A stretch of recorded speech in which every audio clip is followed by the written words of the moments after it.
Okay, Bismillahirrahmanirrahim. Rabbi shrah li sadri wa yassir li amri wahlul 'uqdatam min lisani yafqahu qawli. Assalamualaikum warahmatullahi wabarakatuh.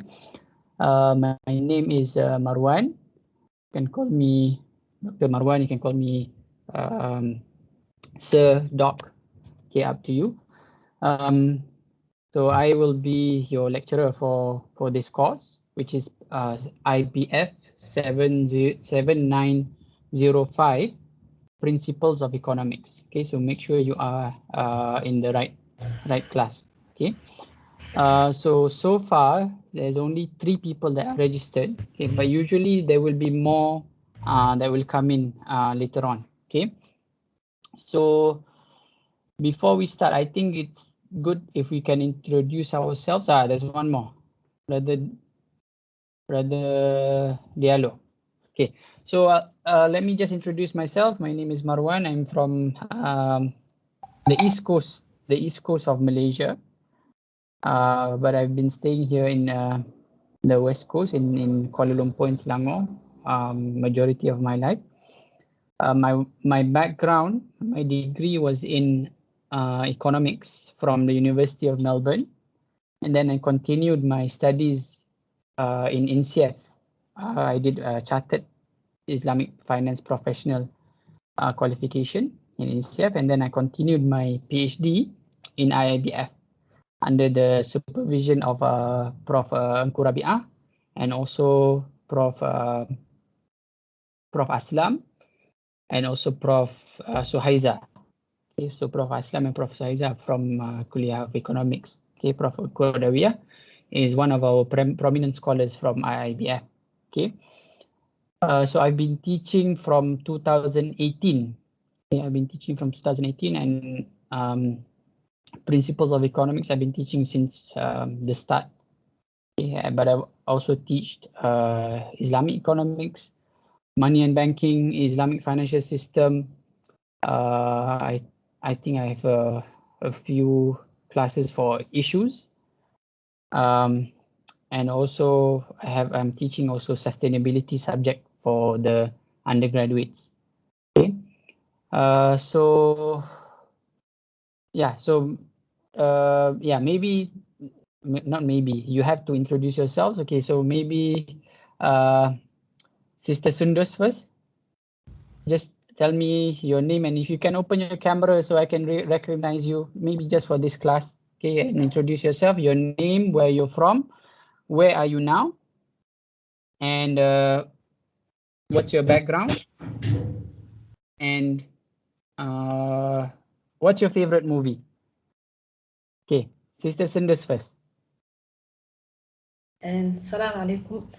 Can you open your camera for a while? Yeah, I have opened. We can't see you. I can't see you. What is it?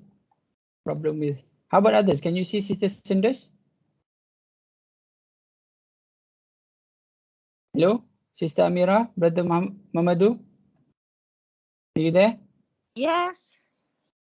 Can you see Sister Sundus? No. Okay, now we can see you. Okay. My name is Sundus Abdinasir. I am from Kenya. Which part of Kenya? Garissa.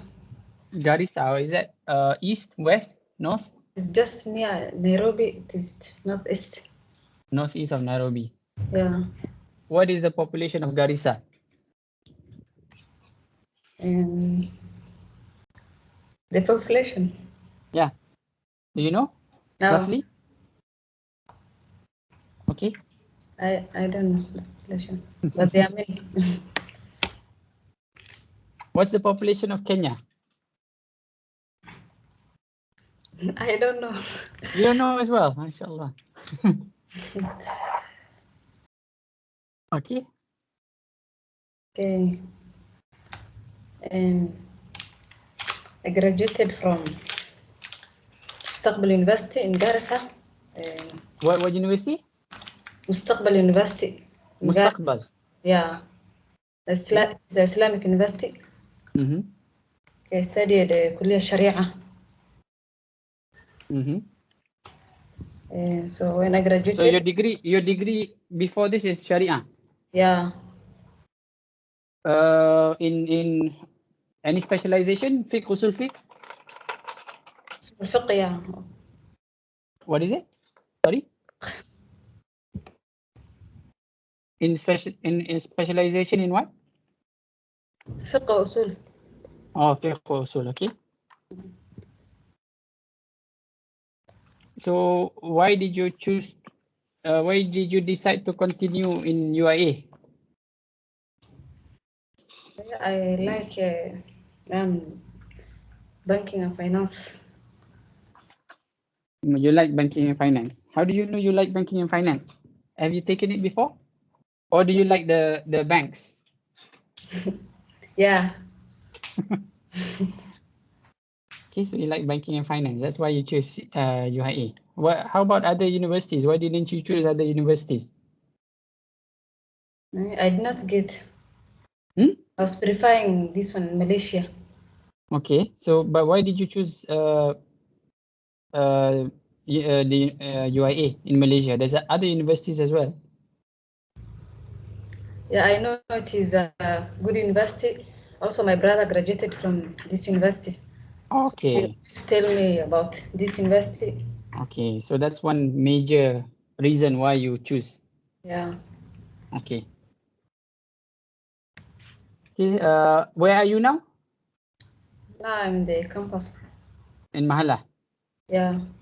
So how long have you been in Malaysia? Just 1 month and like 10 days. 1 month and 10 days. So have you traveled anywhere yet? No. Not yet. So haven't managed to travel. So how do you find Malaysia? It is good. It's good. It's okay. How's the food?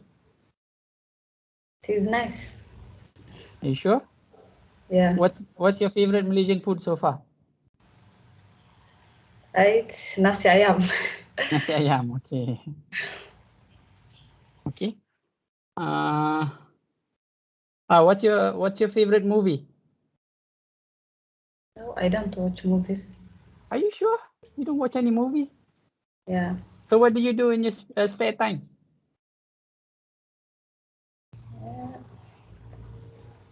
And I just do what I feel What? to. There's no something that I usually watch. So what do you do usually if you have some spare time? What do you do? What's your hobby? I just spend with my friends. Yeah, but what happens when you are alone or your friends are busy? I just read the Quran. Or read the Quran. So you're Hafiza? No. Yes. Alhamdulillah.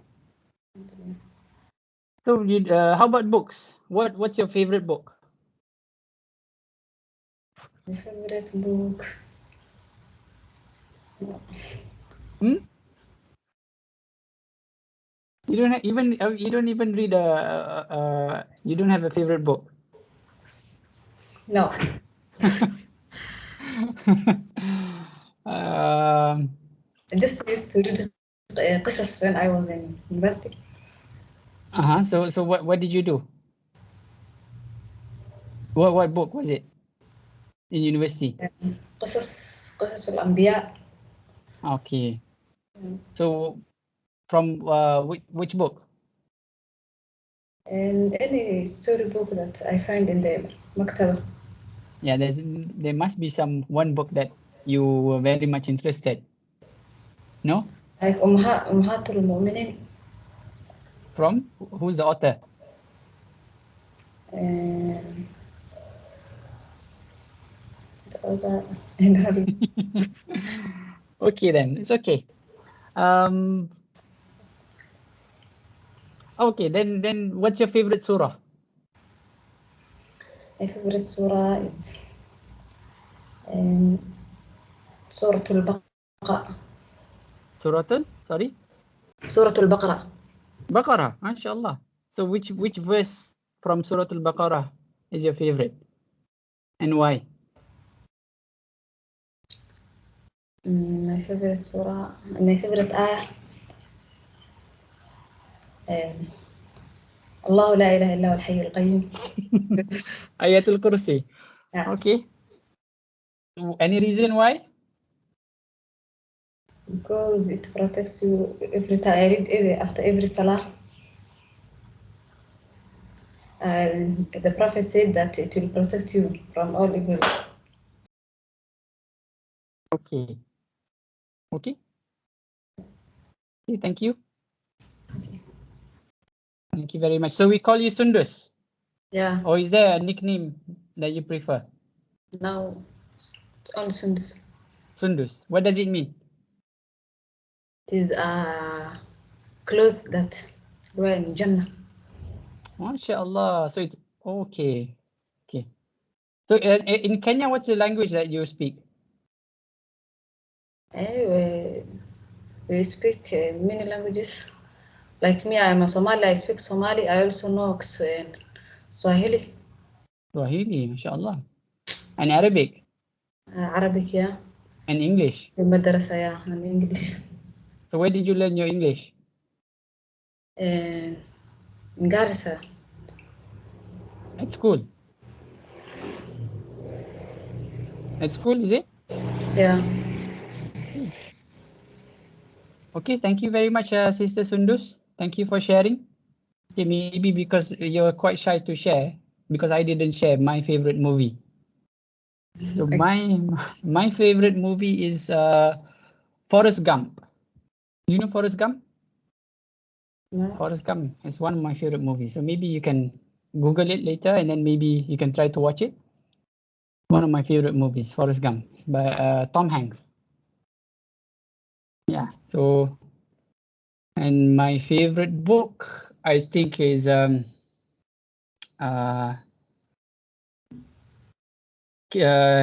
Sa'ada, Al-Ghazali, Alchemy of Happiness. Is it the right way to pronounce in Arabic? Kimya Sa'ada? كمية السعادة. Yeah, Kimya Sa'ada. Yeah, the Alchemy of Happiness. Yeah. Okay, thank you very much, Sister Sundus. Okay, maybe now we can call Brother Diallo. Are you there, Brother Diallo? Can you open your video for a while so we can get to know you a bit? For my class, Okay. It's not compulsory to open your Assalamu video, alaikum. but hopefully you can listen in. Okay. Okay, Brother Diallo. Yeah. Salamullah. Yeah. How are you? What's your name? What's your background? Where you from? What's your favorite movie? Okay, my name is Jallo Mamadou Bailo. So what should we call you? You can call me like Jallo or Bailo or Mamadou or Muhammad or anything. What name do you prefer us to call you? Jallo. Diallo. Because it's my Are you sure? family name. Yeah. How about your name? Your name is Mamadou? Bailo. Yeah, Mamadou Bailo. But yeah, what like do anything. Your friends, like what do your friends call you? Wallahi, like my friends at home, they call me Bailo. My friends from overseas, like some of them, they call me Jallo, some of them Muhammad. Okay. So what would you choose one? What should I call you? Now I will let you choose. Which is easier for you? No, because I think the Prophet said choose the call by the name that the person prefers. Is it a hadith? Sundus, said you? Then okay. Right? Okay. Yeah. Okay. Now you can call me Bailo. Bailo. Okay. That's Bailo. my name. Yeah. Okay. Bailo. I'm from. So where are you from? Yeah, I'm from Guinea Conakry, from West Africa. Guinea. Yeah, Guinea Conakry. Guinea Conakry. Okay, I'm sorry. I have to Google the place. What is it? How do you? Guinea, G U I N E A. Yeah, Conakry. Yeah, it's from West Africa. Conakry. What is it? Conakry. Yeah, Conakry. Yeah, but is why the did you say capital. Conakry? Because is only here. It's only Guinea. Yeah, you know So the there are capital of a lot. Guinea is There are Conakry. lots of Am I Guinea. pronouncing Yeah, right? yeah. We have Guinea. We have Guinea Conakry. We have Guinea Bissau. We have New Guinea in Australia. We have Equatorial Guinea also. New Guinea. Yeah. So we have those four Guinea. So to differentiate, we call Guinea Conakry. Guinea-Bissau as well. Capital. Yeah, there is Guinea-Bissau? Guinea-Bissau also in West Africa. Yeah, Guinea-Bissau. So Guinea Conakry is the main Guinea, the one that you only. Yeah, when they say like Guinea, it is Guinea Conakry. But when they specialize like Guinea Bissau or New Guinea or Equatorial Guinea, you have to specialize. Oh, Conakry. So Conakry is okay. Now I can find Conakry. It's by the sea. Yeah, it's the capital. Yeah. So you live by the sea? Yeah, the Atlantic Ocean. Okay. So you're from Conakry? Yeah, I'm from Conakry, but right now I'm residing in Saudi Arabia. Okay. Where? In Mecca. In Mecca. So you're in Mecca now? Yeah, I'm in Mecca. Okay. I'm studying I was studying in Al Qura University, but I graduated now. Okay, in Medina. No, in Mecca. In Medina. Al Qura. In Mecca. So which one? What's the one in Medina? It's Jamia Al-Islamiyya, Islamic University of Medina. Yeah. Okay. So you're still there? Yeah, I'm here, but I will leave here soon, like next week, inshallah. I'll go to Malaysia. Okay. I think we are fully opening our borders by April. So they will, if you come in April. Yeah, I heard that. Yeah, they don't have any quarantine after that. But I think before that, you still have to quarantine. Yeah, unfortunately, I had booked my ticket. Oh, okay. Yeah, so I cannot. But inshallah, I will go there from inshallah next week. Okay. Oh, another thing, maybe some of you have heard of is that the university is asking us to do physical classes. Maybe by the middle of the semester, we should have already started to do physical classes because they want us to go back to normal supposedly, but we don't know yet whether it will be. But it's in the plan. So hopefully you can, everyone can come by then. Inshallah, we will be there by that. So have you come to Malaysia before? No, I've not. Okay. I graduated here from this university. My major was Arabic language, like literature. And for my master's, I preferred like choosing Islamic finance. Okay, so did you take a fiqh usul fiqh? No, I was doing here adab. Okay. Like all that is related to language, history, like nahu, sarf. Okay. So why did you choose Islamic finance to continue? You know, I studied here like fiqh a little bit, like mu'amalat, fiqh al-mu'amalat. I really enjoy it. Like about the how we should gain money, like in the right way, in the halal way.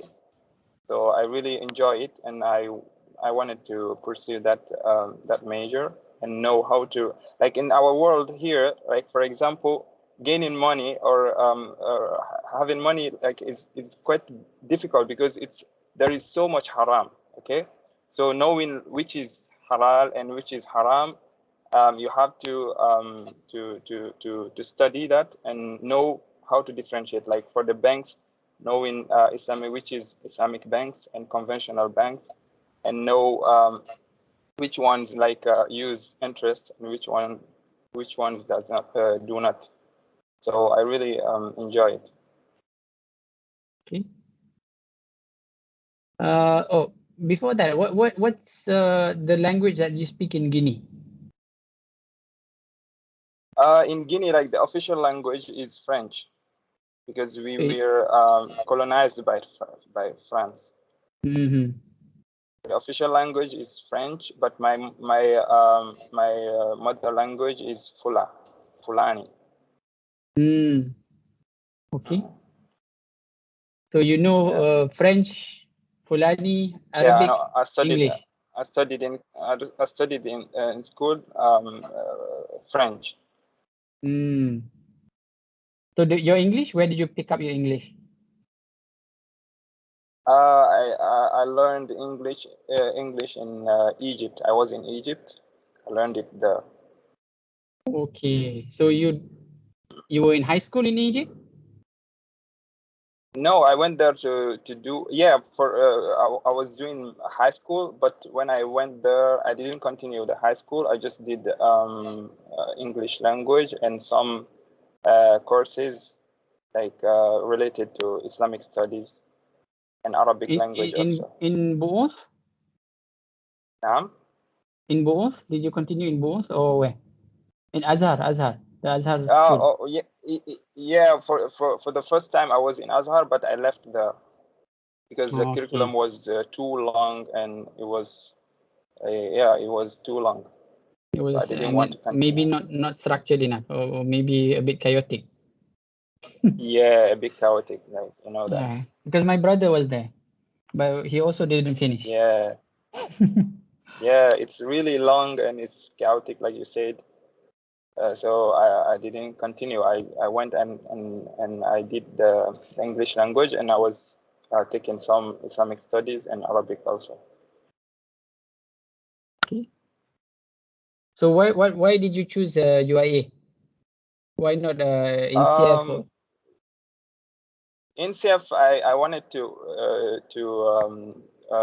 apply there, but they had they were asking like for TOEFL. I didn't have the TOEFL, and so I preferred like UIM, because like you can sit for the EPT and it's easier.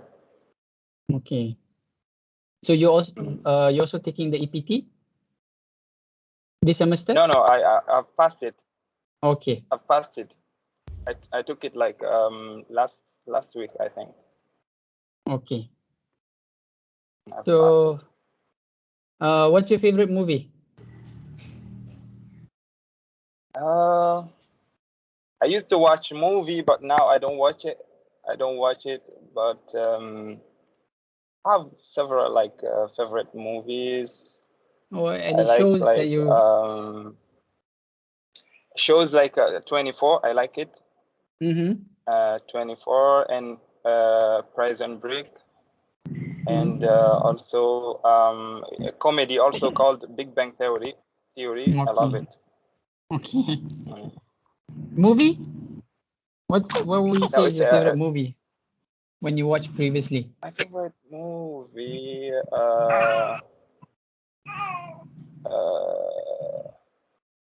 have so many, but I forgot the names. Choose one, or maybe a favorite favorite actor. Titanic. I think Titanic. I will go for Titanic. Okay. It's the one that I remember. DiCaprio. Yeah, Leonardo DiCaprio. Yeah.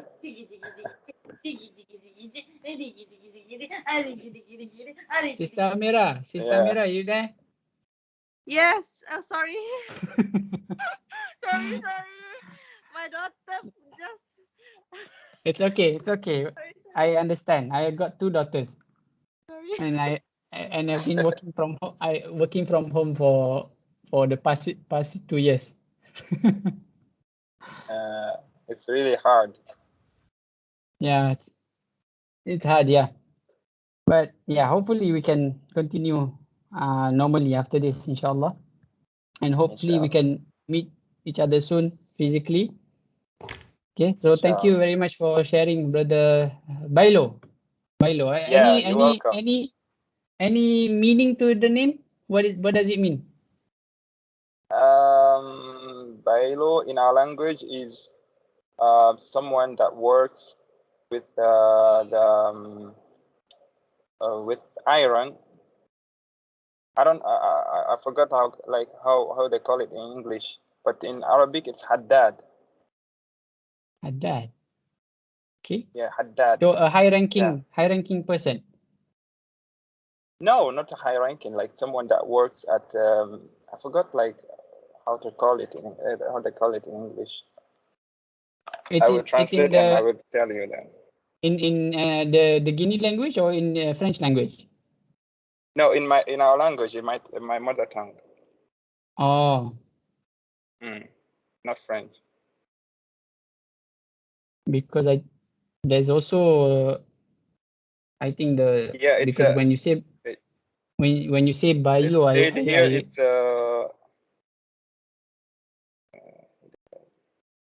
I don't like think, the French. I think the Smith. Smith.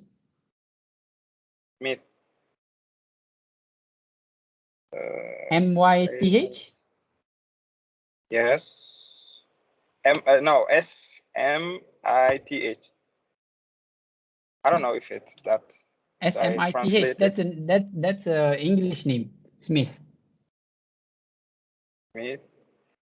No, it's also someone that works with iron. Ah, okay. Haddad, that's why Haddad. Yeah, Haddad. I was saying that. Okay. In French, we call it forgeron. Forgeron. They make the weapons. Yeah.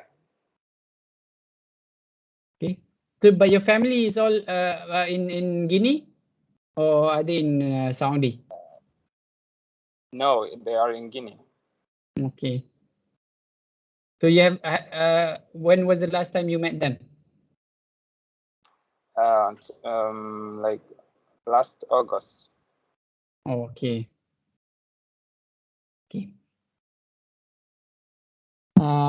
Yeah. Thank you for sharing, Brother Bailo. You're welcome, Doctor. Sister Amira, you there? Can you speak? Yes. Sorry. Sister Amira, can you introduce yourself? Your name, your background, where you're from, where are you now? Okay. Your favorite movie? Okay. Is it okay? My daughter with me? Yeah, it's okay. Hello. Hi. Okay. Can you open your camera for a while? Yes, I already opened my camera. Oh, I can't see it. How about others? Can you see it? Hold on. Yes, I was seeing it. Yes. So everybody see it or no? Can you? Oh, now I can see it. Now I can Okay. see. Yeah. Hi, my name is Amira. I'm also from East Coast, and I'm been staying here. East Coast, Kelate ke Terengganu? Kelate. Okay. So I've been staying here. I think after I graduate from UIA, I one of the UIA's alumni. I grad on 2014, if I'm not mistaken. In what degree? LLB. Okay, lawyer. Yes. Right now I'm still practicing, and I'm a part time for this course, IBF course. Any reason why you choose to continue in IBF? To continue study after I'm practicing. Yeah. And why did you choose to continue Islamic finance? Actually, I like the what we call the concept of the Islamic banking, and during my degree, I also learned a little bit of the subject, but not as a whole lah. A little bit of takaful and the banking and so on. So basically, I kind of find the subject is kind of interesting. So Actually, I have my dream is to proceed with the IBF. I think maybe 2-3 years ago, but but just now I got some opportunity to further my study. Okay. So, are you practicing anything about Islamic finance, or which area are you practicing in? Right now, I'm practicing for the land matters as well for the conveyancing. I'm not involved in the Islamic banking directly, but I just prepare some Islamic law documentation, and at the same time, I also do what we call some dakwah to other non-Muslim, so for them to choose the Islamic finance thing compared to the conventional. Okay, so maybe then you can share with us what actually happens in the contracts of Islamic finance. Maybe you know more. What do you mean by actually to explain what contract? I mean the details of the contracts. Because some people would say that it's similar to conventional. Yes, but most of the people who said that the Islamic banking is similar with the conventional is people who do not learn it actually, because the Islamic banking has different concept from the conventional. Kejap eh. It's okay, you can talk. She can talk too. Maybe she wants to share too. Okay, I find actually the Islamic banking is very different. It's not very different with the conventional. What makes the Islamic banking different from the conventional is the concept they use and the terms. Most of the people, basically people who are not having any legal background or not understand what means by the Islamic banking, they always tend to say that the Islamic banking is only the back door to riba, but actually it's not. It's just different in terms of the what we call the concept. Okay, so far during whatever I'm doing right now lah, for example, for the conventional, if the loan, they have a fixed rate for loan. Not fixed rate, they're variable. So the interest rate can be differ anytime. But for the Islamic, they already put the highest what we call fees. So basically I just know a little bit for that. Okay. So are you taking any other subjects this semester? Yes. I think together with Sister Abi Nasir and also Daiblo. But I take it money and banking. okay, so only two subjects this semester. Yes, for the part time, I'm allowed to take minimum 1 subject and maximum 3 subject. Okay, because actually we also have the modular program where the classes are in weekends. Yeah, I know. I know okay, that. But you choose this one. Yes, correct. Okay. I think maybe it's different in terms of the what we call the master itself, right? And then also understanding. And there's also master in law and focus on the Islamic banking. But I choose this because I want to learn maybe deeper. Maybe. Okay. What's your favorite movie? Harry Potter. Harry Potter, which movie? All movie, but basically the first one. The first one. What was the first one? Philosopher's Stone? Yes, correct. Okay, yeah. How about the book? Which book is your favorite? Actually, I think I don't read books for a few years, I think. But you must have one book that you remember that you like. Harry Potter. Harry Potter? Yes. So which book?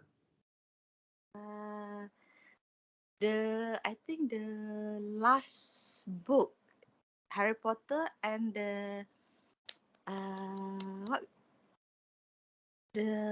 oh my god, I forget the titles already. Is it Order of Phoenix or something? No, not Order of Phoenix. It's I forgot lah. I also forgot. but I think Order of Phoenix was my favorite Harry Potter book. Order of Phoenix. Okay. Yeah. It's kind of sad because Sirius Black died on that. Yeah. Novel. Okay. Okay. Okay. Thank you for sharing, everyone. Okay. Okay. Nice to get to know you. How about your daughter? How old is she now? She just moved to 4 months this month. Okay. Okay. Okay. Thank you for sharing, everyone. Okay. So you can turn off your camera and your mic. So, but if you want to turn on your camera as well, it's up to you. Okay, but it's not compulsory for my class. Okay. Okay, let me just share. Okay, so I think some of you may not be familiar with Microsoft Teams. Yeah. So basically, what is happening now is that the university is asking the classes to utilize Microsoft Teams. Okay. For our teaching and learning. So basically all of our material will be uploaded in Microsoft Teams, including the slides, the documents that are related, the assignments. So all of it will be conducted through Microsoft Teams. Yeah. So hopefully you can get to know Microsoft Teams, and basically if you want to make it more convenient, basically download and install Microsoft Teams in your devices, so that it will be much easier for you to navigate through the course, inshallah. Okay, so let me just share the screen.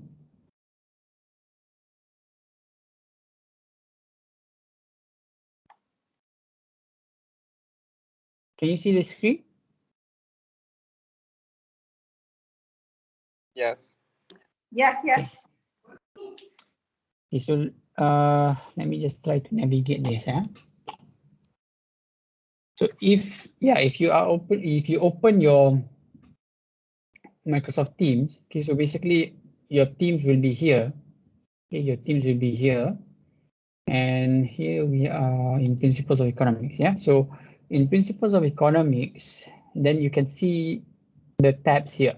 Okay, so the files, okay, which I will upload all the class material. Okay, so you click the files, and there will be a folder here called class material. There will be the slides here.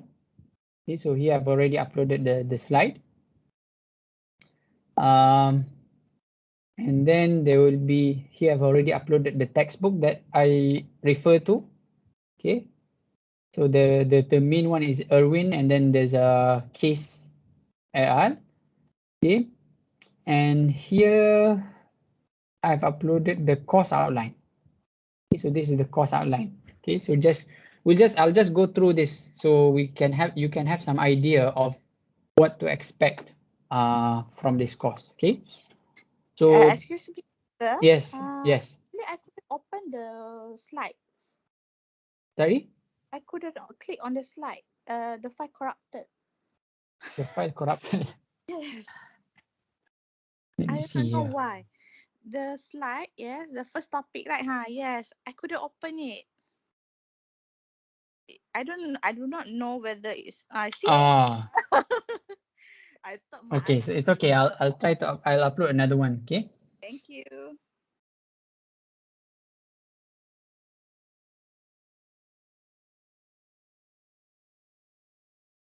Oh, it's opening here.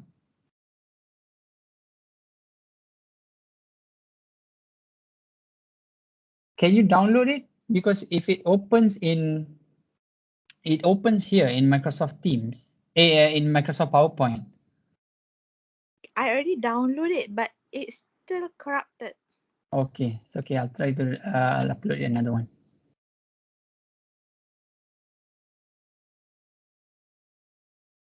Okay.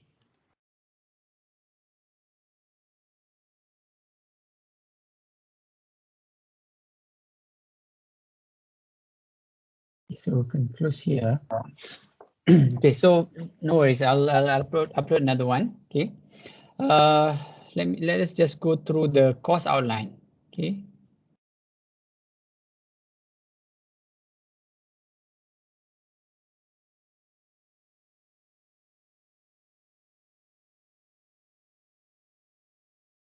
Okay, so basically, I think all of you are in a level playing field, whereby all of you do not have a background of economics. Okay, so hopefully we can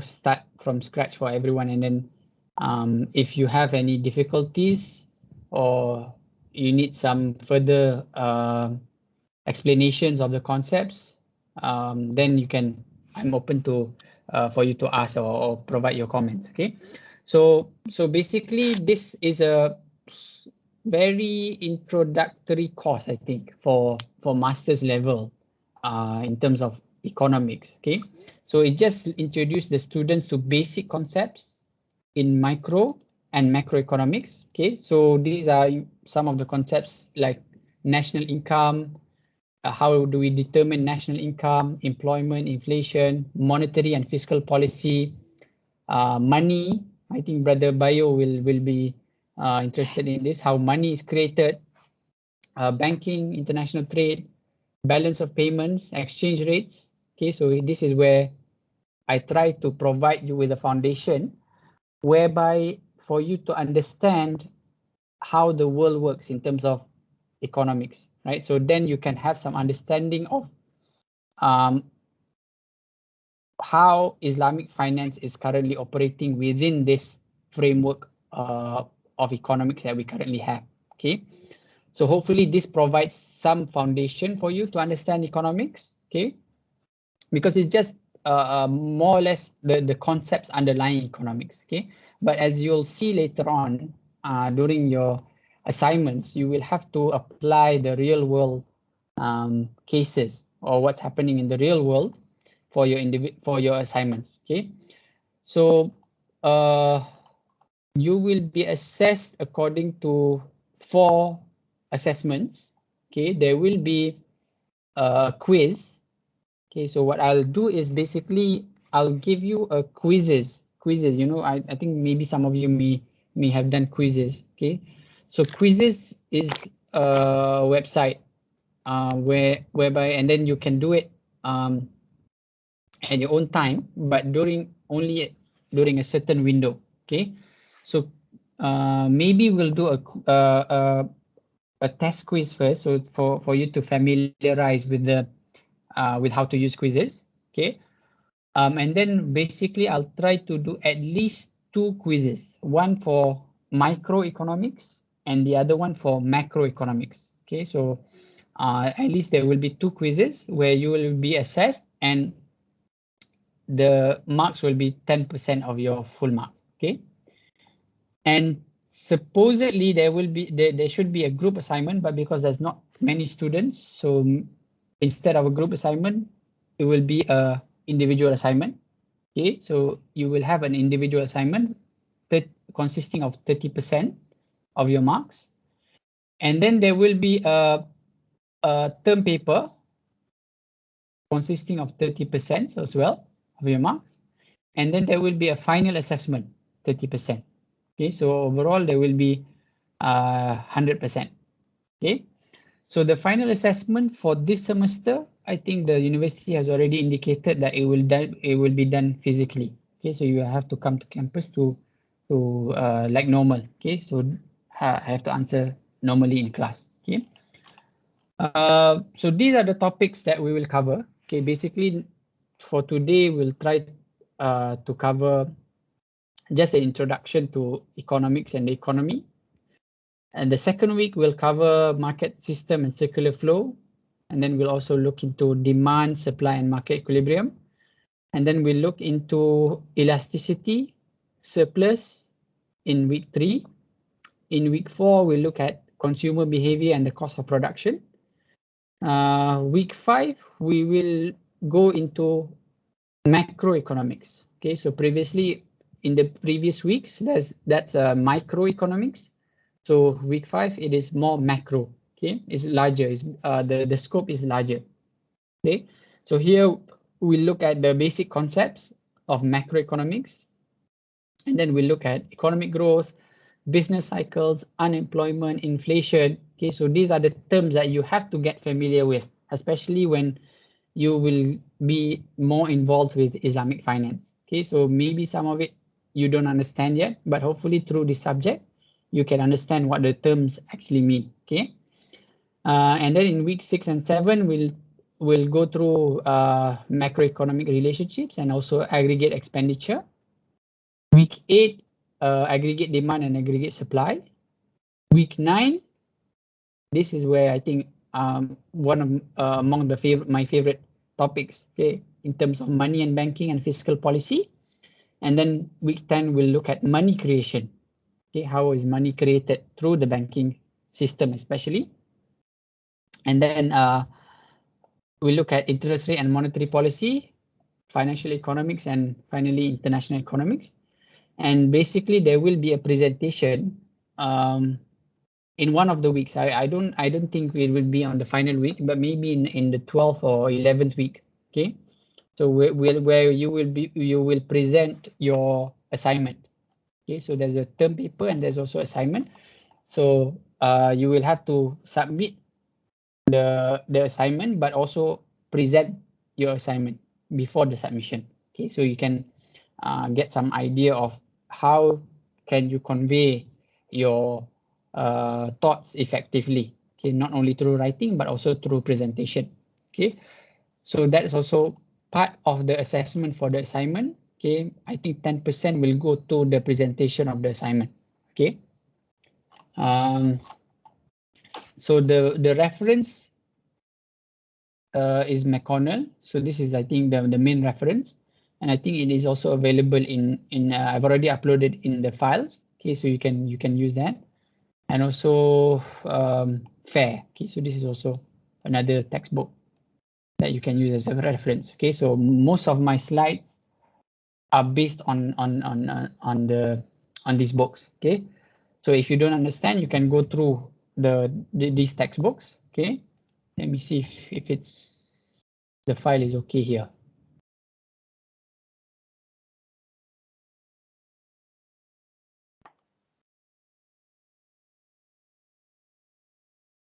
Yeah, so this is the textbook. So you can access it here.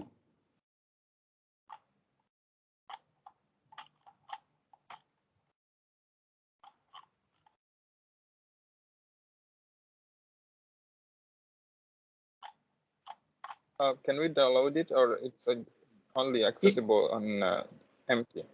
I think you can download it. You can try, but I'm not sure. Just if you can't download it, just tell me. I think you should be able to download it. So if you look at the course outline and the contents of the textbook, more or less follows this textbook. Okay, but I think some of it we may skip from the textbook because we don't have enough time to go through over all of it. Okay, but this is basically, if you don't understand, maybe then you can refer to the textbook. Okay, yeah, so let's just go through the assignments. Okay, so you can get some idea of what to prepare. Okay, so as you see in the course outline, there's 2 assignments that you have to prepare, and other subjects as well. At least there will be 2 assignments. So it's good if you can start early on for the assignments. Okay, because by the end of the semester you will be overwhelmed with all the assignments, because I think more or less the due date for all the assignments will be at the end of the semester. Okay, so if you can start early, it's much better. Okay, so assignment, let's see, the individual assignment. Okay, so this was supposed to be a group assignment. Okay, but it's now an individual assignment. Yeah, so the individual assignment is basically a critical review of an article. Okay, it's basically, I'm just asking you to read an article and then critically review that article. Okay, so this is an article from a newspaper or a magazine. Okay, it's not an academic article.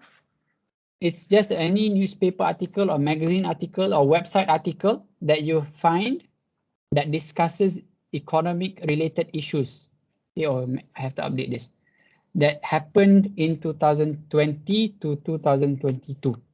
Okay, so just select one article. So you can select it from website, maybe The Economist, maybe, you know, your local website, or BBC or CNN, any article that talks about or discusses economic related issues or events in 2020, 2022. And your task is basically to highlight what is actually the economic concept that is discussed in the article. Okay, so you pinpoint if it talks about supply and demand, for example, or does it talk about price inelasticity, or does it talk about unemployment, or does it talk about fiscal policy, or does it talk about monetary policy, okay, or does it talk about government intervention post economic fall down because of COVID. Okay, so highlight the economic concept. Okay, so here the example that I give is the article talks about the increase in oil prices. Right? So I think now, if you are aware, oil prices are increasing mainly because of the war in Ukraine, and also the sanctions that is being put to Russia.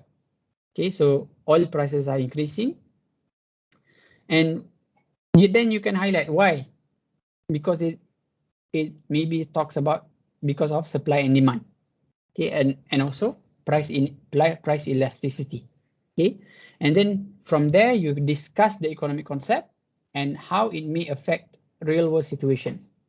Okay, and then critically discuss how the event may affect other related economic concepts that are not directly mentioned in the article.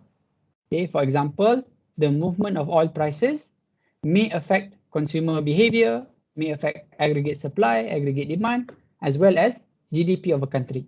Okay, and then I think this is the one that I will look forward to, which is what is your opinion of the strategies or the solutions to address this issue. Okay, for example, because of the unstable movement of oil prices, countries should consider to use alternative sources of energy to stabilize the economy. And then you have to explain how. Okay, so this is just a suggestion on how you write the article review. Okay, article review, basically, what is the overview of the article? What is the underlying concepts that I mentioned? How it affects the real world situation, how it relates to other economic concepts, and what are the proposed strategies. Okay, and then a conclusion. Okay, so all the assignments will be assigned in Microsoft Teams. Okay, it will be assigned in Microsoft Teams, and you submit your assignments also in Microsoft Teams. Okay, and you must submit in don't submit PDF, submit Microsoft Word. Okay, so for this assignment, the maximum is 15 pages, but if you can make it shorter, as long as it fulfills all the requirements of the assignment, the shorter the better. Okay, short and sweet. So the maximum is 15 pages. Okay, and this is something that you have to get used to. APA format. If you don't know, you have to Google it. Okay, for your citation, you have to use APA formatting.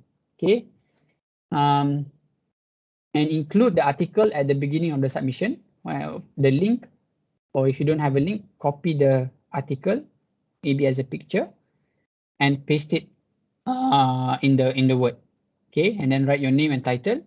And this is something that I always emphasize. Okay, do not ever plagiarize. Okay, plagiarism is the highest sin in academic life. Okay, plagiarism basically is where you copy and paste someone else's work, and you say that, or you present it as if it is your own work. Okay, so you can maybe change a few words here and there, but it is not your own words. Okay, you can copy the ideas from other documents or other sources, but you have to give credit where it's due. Okay, whereby if you copy from another, the idea or words from another author, you have to, of course, you don't copy and paste directly. Okay, you have to use your own words. Okay, you restructure the words. Okay, and then at the end you have to cite the person. So this is citation. You give credit who said this. Okay, so this is something that I will always check if that I have suspicion. Okay, if I have suspicion, I will that the person plagiarized, I will use a software that can detect plagiarism. And according to the university guidelines, if you plagiarize, you can be dismissed or suspended from the course. Okay, so this is something that just have to be aware of. Okay, so basically this is the how you will be marked. Okay, looking at your content, critical analysis, originality, clarity of writing and language, and also how you present the report and your references. Okay, is that clear for this assignment? Okay, everyone clear? Okay, now it's Maghrib. Okay, where do we get the articles? Anywhere. You can local newspapers or websites. Like all Maybe all articles that are related to economics. Any article. You can go to BBC, for example. Go to BBC. What's happening now?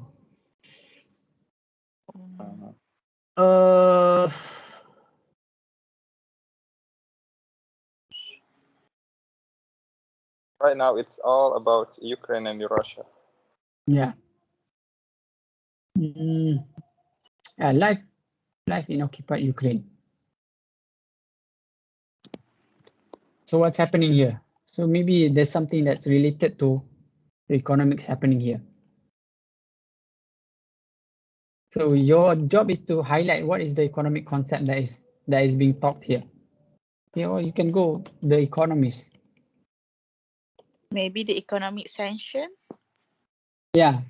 So what is the economic concept that is highlighted within the economic sanction? Is it about sanction or supply and demand, and then trade, international trade? So then you have to explain what is happening. Okay, and I'll also provide an example of previous students' work. Okay, so you can refer to how they do the work. Okay, because I think maybe, yeah, I'll choose one work that I think is good for you to refer to. Okay, for this assignment. Oh, I have to pay the economist. One of the, yeah, so I like to go through this website because this South China Morning Post is more from an Asian and a Chinese perspective.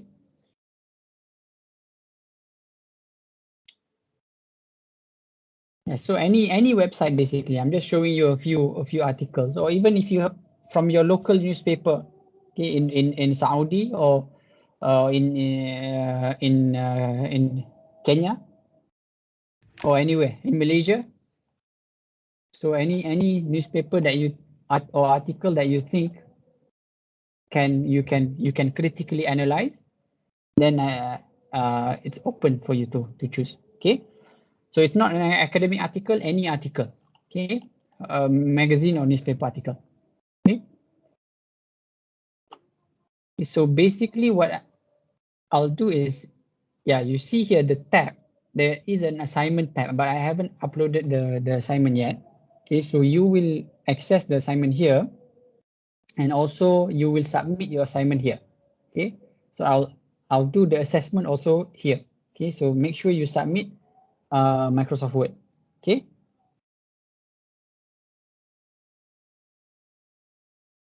Okay, what else?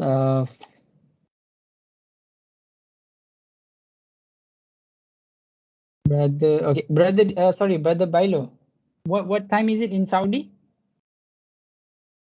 It's 2 afternoon, in the afternoon.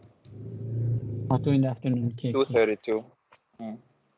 Okay, so we'll have a break because now it's in Malaysia, it's Maghrib now. Half an hour. Okay. So now it's 7:30, okay. 8, maybe 8, yeah, around 8:10, maybe 8:10. We'll continue. Okay. Okay. So around okay, no 35 minutes. Inshallah, I'll mention in the WhatsApp group when we continue. Okay. Around Okay. 8, I think 8:10 should be okay. Okay, is that okay, everyone? Just break Okay. for a while and Yes. then Yeah, it's okay. we'll see you again. Okay, so you can, I Alright. think you can leave and then you can join later, but I'll keep my computer on. So yeah, see you later, Okay. inshallah. Assalamualaikum.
Assalamualaikum, Brother Bailo. Are you there?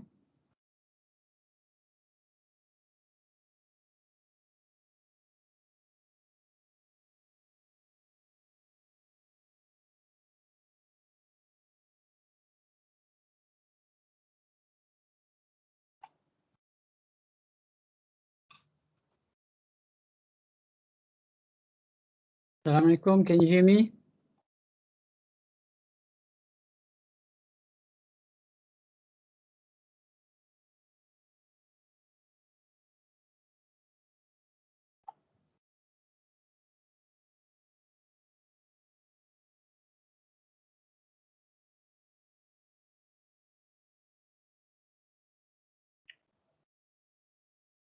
Hello, Assalamualaikum.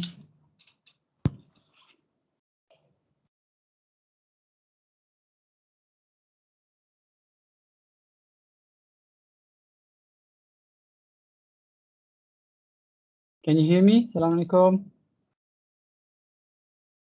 Waalaikumsalam.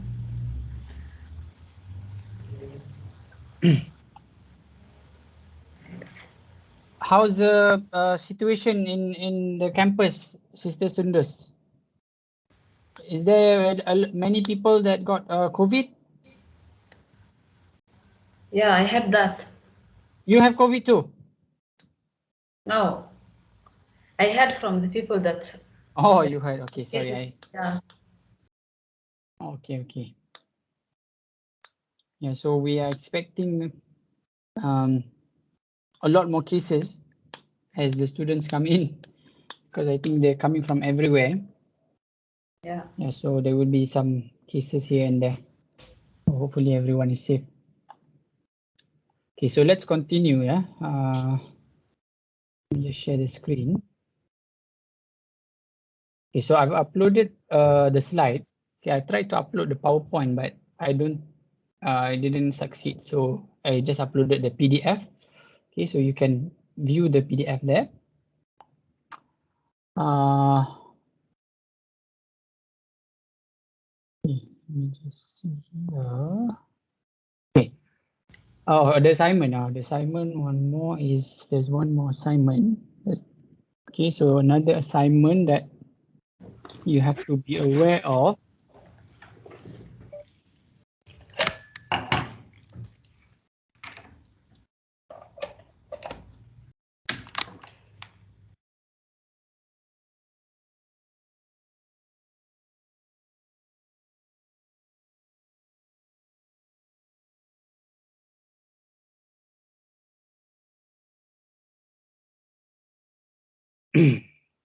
Okay, so this is another assignment that you have to do. Okay, this is the term paper. Okay, so the topic of the term paper is socio-economic impact of COVID-19 and the critical analysis of economic policy responses. Okay, so your term paper basically involves writing and submitting an academic article related to socio-economic impact of COVID-19 in a selected country. Okay, so there will be a lot of reports already online. Okay, so you can refer to those reports. Okay, you can refer to those reports. I think IMF did analysis for all the countries. Okay, so your task now is how do you write this in your own words? Okay, you can refer to other people's reports, other people's writing, but how do you convey it in your own words? Okay, because the resources are all there. Okay, so you can see all the data, you can get all the data, and basically you just select a country and just type. You can just type or copy this topic here, socio-economic impact of COVID-19 and response in a certain country. You can choose any country in the world. Okay, so just focus on that country. Okay, but your task is, remember to write in your own words. Okay, don't just simply copy paste from other reports. Okay, so if you copy paste, then I can't give you any marks. Okay, and you have to write in your own words basically. Okay, so you choose a specific socio-economic area. Okay, there's a lot of impact from COVID, as you know. Okay, all around the world, every country was impacted by COVID, but you can focus on a specific area. Okay, for example, you can focus on what happened to households or what happened to women. Okay, because the impact of COVID is different for women, especially. Okay, and we have seen reports that show women are affected more negatively from COVID. Okay, because for example, they have a lot more burden when COVID happened, and whereby people cannot go to work and they had to stay in their homes, and the women had to take care of others. Okay, and at the same time, maybe they also had to find a way to get some income for the family. So they also have to have the housework, but also the work for the families as well. So there's also that impact. Okay, so you can focus on that. Just an example. Or you can focus on gig economy workers or small business enterprises in the country. Okay, and then you can look at different reports. Okay, for example, if you take Guinea, for example, there may be a report from IMF, there may be a report from World Bank, there may be a report from other organizations in the country that talks about the socio-economic impact of COVID. Okay, and basically you then see what is the policy responses. Okay, so policy responses here usually refers to how did the government react to all these things that happened, or how does the institutions react, okay, in terms of the policy to address what happened during COVID. Okay, maybe if you realize some of the governments, for example, in the US, how they reacted is that the government spent a lot of money and basically they gave money to the people. They printed money and gave it to people in the US. Okay, they gave cash assistance because people couldn't work, people lost their income. US government basically give everyone money. Okay, so that's a policy response. Okay, so you highlight these responses in that country, and this is, I think, where I would focus my assessment of your work. Okay, is where you provide your own critical analysis of the responses or of the things that happen. Okay, I want to see your original ideas. Maybe you can criticize what the government did, or you can praise what the government did. Okay, and then you elaborate why you think it's good or why you think it's not enough. Okay, for example, in Malaysia, you can say the government did help the people, but you can say they didn't do enough. Okay, they didn't do enough. Maybe some people still were unable to survive sufficiently, even though the government had helped. Okay, so what is it that the government should have done? So that's your critical analysis. Okay, so this is something that I would emphasize and I will look for in your term paper. Okay, so then you can also suggest the improvements that can or should have been made to address the situations in that country. Okay, so you can, this is just a suggested framework of how you can write. Okay, so this is, maybe you are not familiar with it, how to write like this, but this is part and parcel of your academic journey, whereby you have to write an academic paper. Okay, so this is just a suggestion on how to write. I'll also provide an example of a previous student. Okay, I think it's the good ones, the good example, and you can refer to how they write as well. Okay, so this is just suggestion, abstract, introduction, methodology, literature review, suggestions for improvements. Okay, so write in Microsoft Word. Don't plagiarize. Okay, this is one example. Okay, so you can open this, for example. impact of COVID-19 pandemic. So this can be a reference. If you choose Indonesia, this is a form of a report that you can refer to gather the knowledge that is required for you to answer or to write your paper. Okay, it's not coming yet.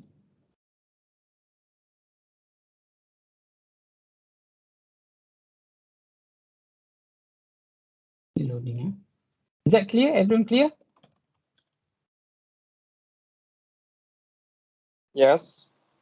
Clear the assignments, because then I can finalize it and you can proceed with the assignments.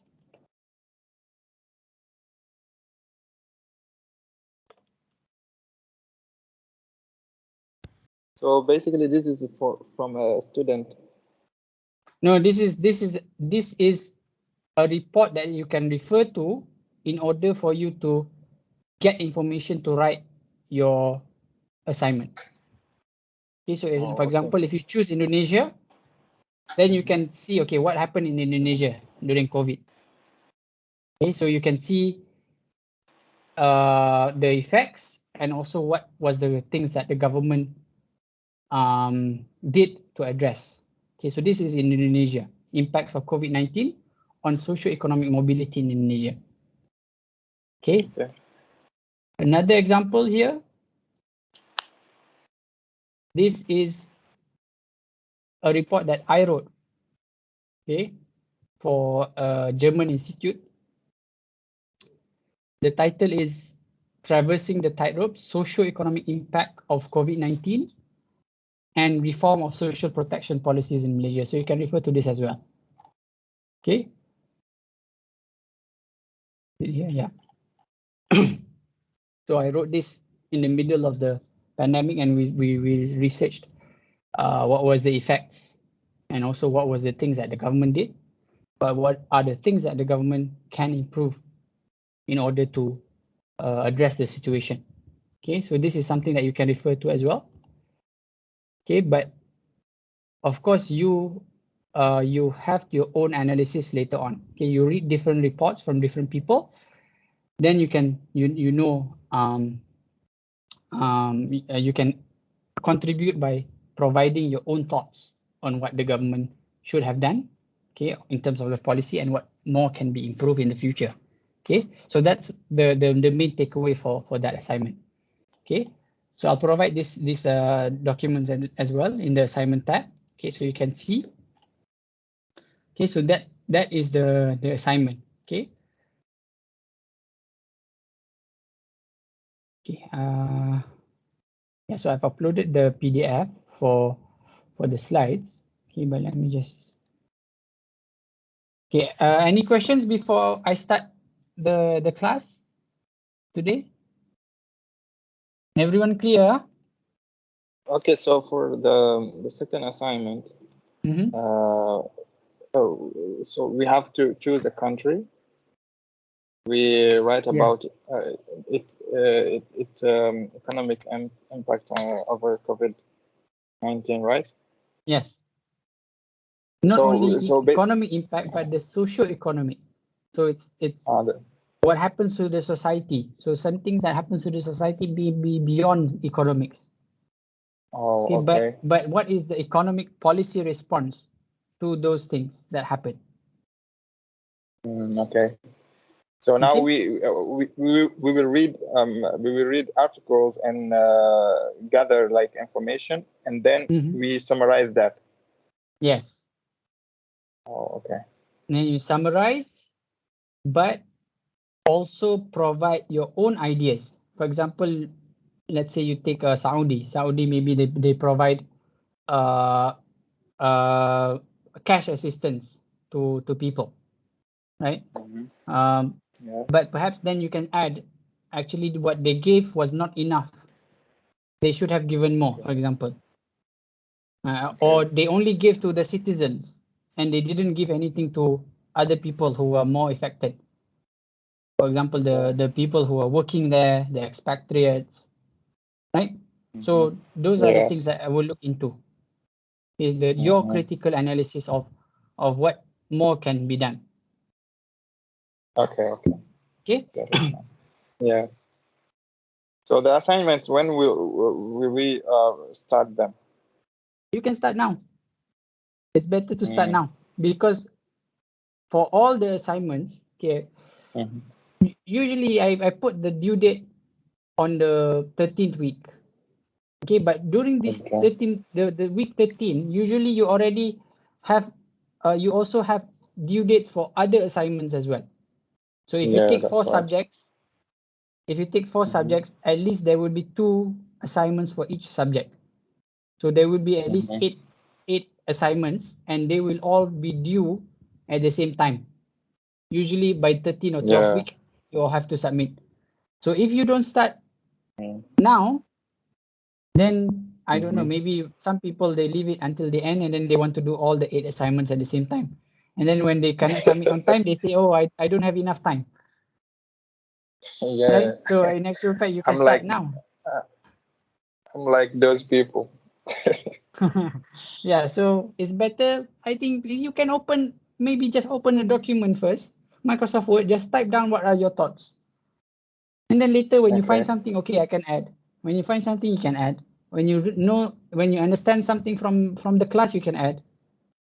Right, so you can do it progressively. So don't leave it until the very end. Okay, so some lecturers, after the due date, they don't accept anymore. So you have to be aware of that. Okay, so so if you provide us with the example, like from other students, so that we can refer to that. Yeah, I'll do that. I'll put it in the Microsoft Teams, so you can refer to them. Inshallah. Okay. Okay, everyone. Okay, so I'll continue with the class. Yeah. Let me just share this. Okay, can you see it? Can you see the slide? Yes. Okay. So for this first class, basically just an introduction to economics. Okay. And basically, when we talk about economics and the economy, it revolves around these 3 things. It revolves around the idea of limits, the idea of alternatives, and the idea of choices. Okay, so we'll see how. Okay, so basically there are 5 main subtopics for today. Number 1 is, what is economics?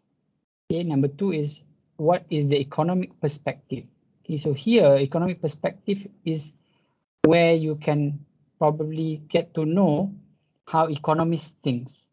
Okay, how to understand or to analyze issues from an economic perspective. Okay, so an economic lens.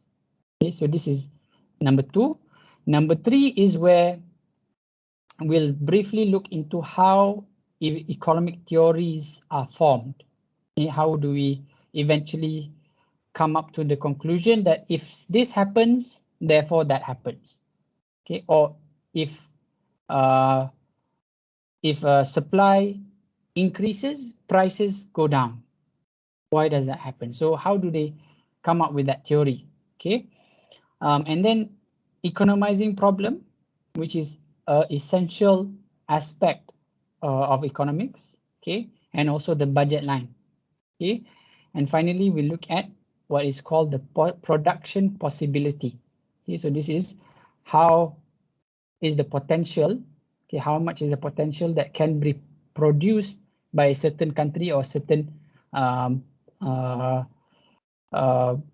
company or institution or person. Okay, what is the production possibility? Okay, so these are just an introduction of some of the main principles in economics. Okay, so the first part, what is economics?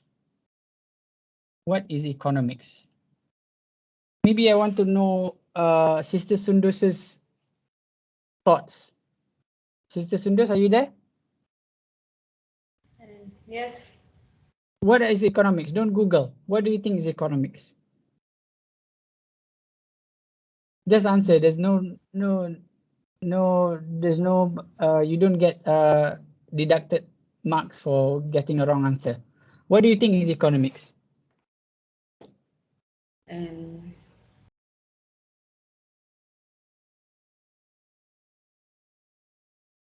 I think this is the supply of money. Supply of money. Okay. Yeah. Anything else? Only supply of money. Yeah. Okay, Amira, Sister Amira, you there? Yes. What is economics?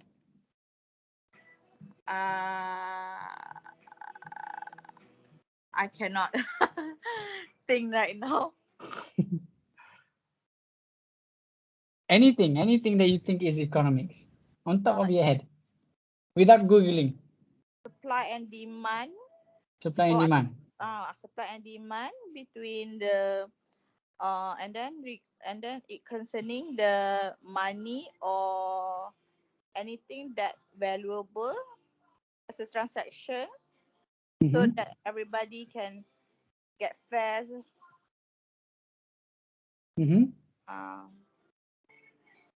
I think so. Okay. Thank you. Okay. What else? That's all. Okay. Brother Bailo, what is economics? We can say that economics is the study of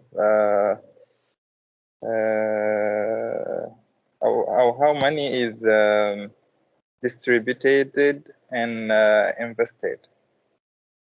How money is distributed and invested. Yeah. Only money?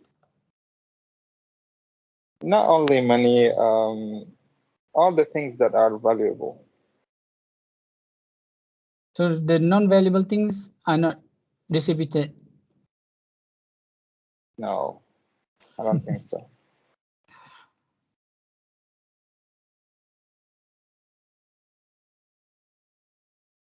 Okay, thank you for sharing.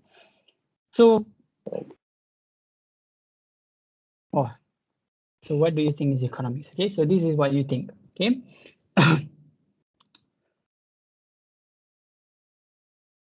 Okay, sorry, I thought this was another slide. Okay, but it's okay. I think you can read it, yeah?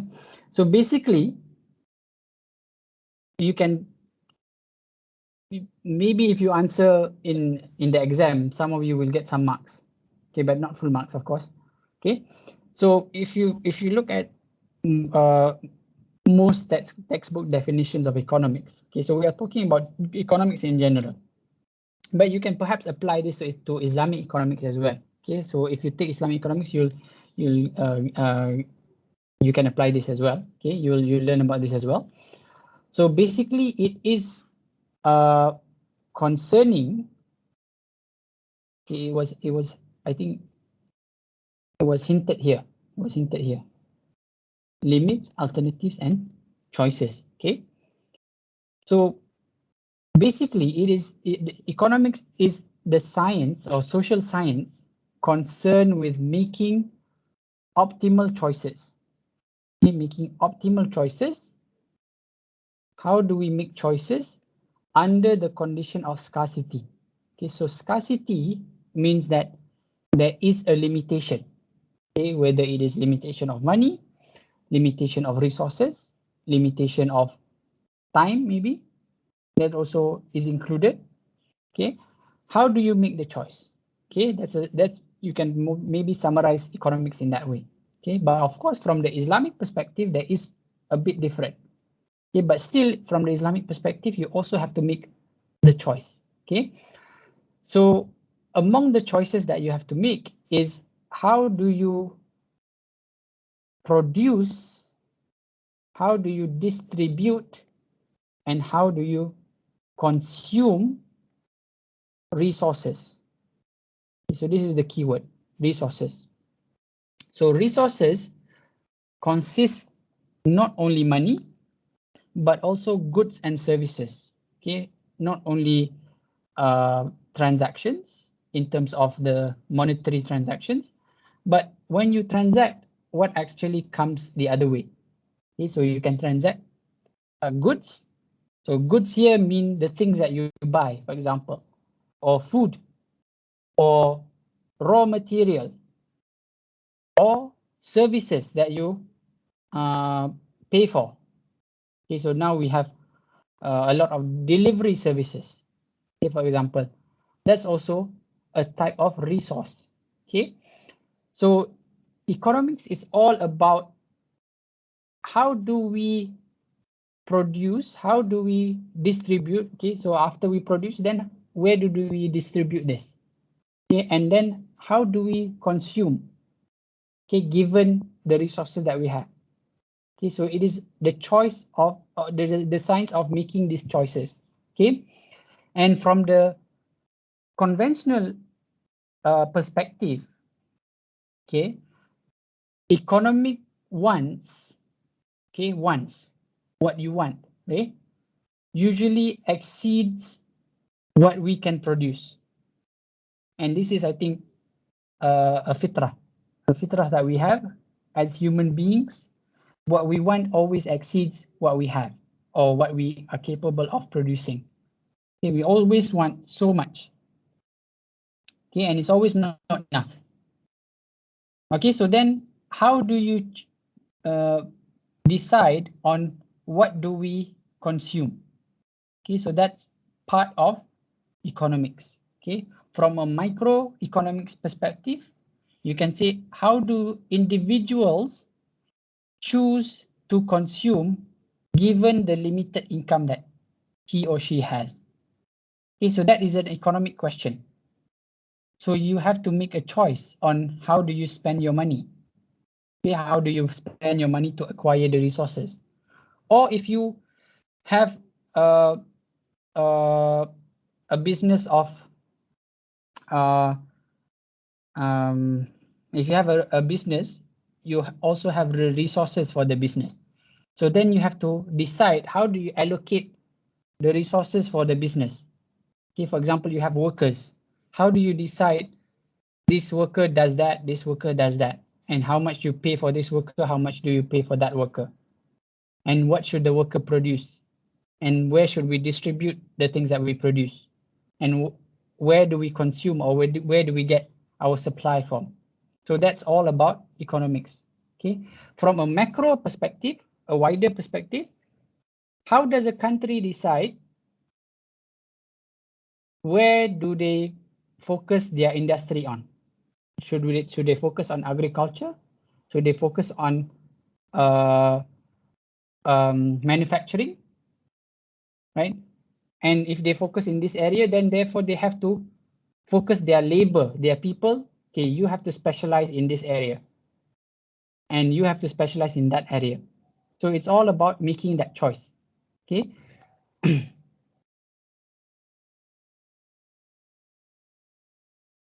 Yeah, this one I think I asked in the introduction.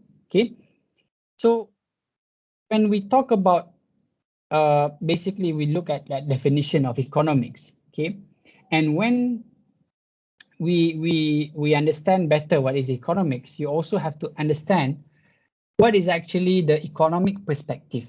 Okay, it's basically how economists view the world. Okay, so they have different lenses of how they view the world. So these are just some of the main lenses, okay, that they view the world. Okay, number one, they look at scarcity and choice. Okay, meaning that there is a limitation. For example, if you are an individual, your income is limited. Therefore, you have to make a choice of where you want to spend your money. Or you are a government, okay, of a country, and you produce a certain amount of wheat, for example. Therefore, you have to decide where the wheat can be distributed, okay, because it would not be enough for your people. So you have to choose. Okay, so this is one lens of deciding from the economic perspective. Another lens is where the second part here is where you always decide something from the economic perspective is that you must decide with a purpose. What is your purpose of your choice? Okay, and the economic perspective is that your behavior is always to increase utility. Okay, utility is one of the terms that you have to remember. Okay, utility means that you want to increase your own benefit. Okay, whatever you do will always try to increase your benefit. Okay, your utility. Okay, and therefore, when you want to decide on something, you will always perform what we call a marginal analysis. Okay, so this is where you weigh what is the cost and what is the benefit of your choice. Okay, so maybe if you are in the government, for example, you have a limited budget. How do you decide to put the money, let's say, in education? But when you put money to fund education, you have to sacrifice the money that is put into healthcare. Then you have to decide based on what we call as marginal analysis. So marginal analysis is basically weighing what is the cost and what is the benefit. What is the maslahah and what is the mafsadah. So which one gives you the most maslahah, for example, the most return, what the most benefit as compared to the cost. Okay, and usually when you decide between different choices, the difference is only a small difference. It's minuscule. Okay, it is at the margin. Okay, wait, let me just check. Am I recording this? Okay, so I'm recording, yeah. Okay.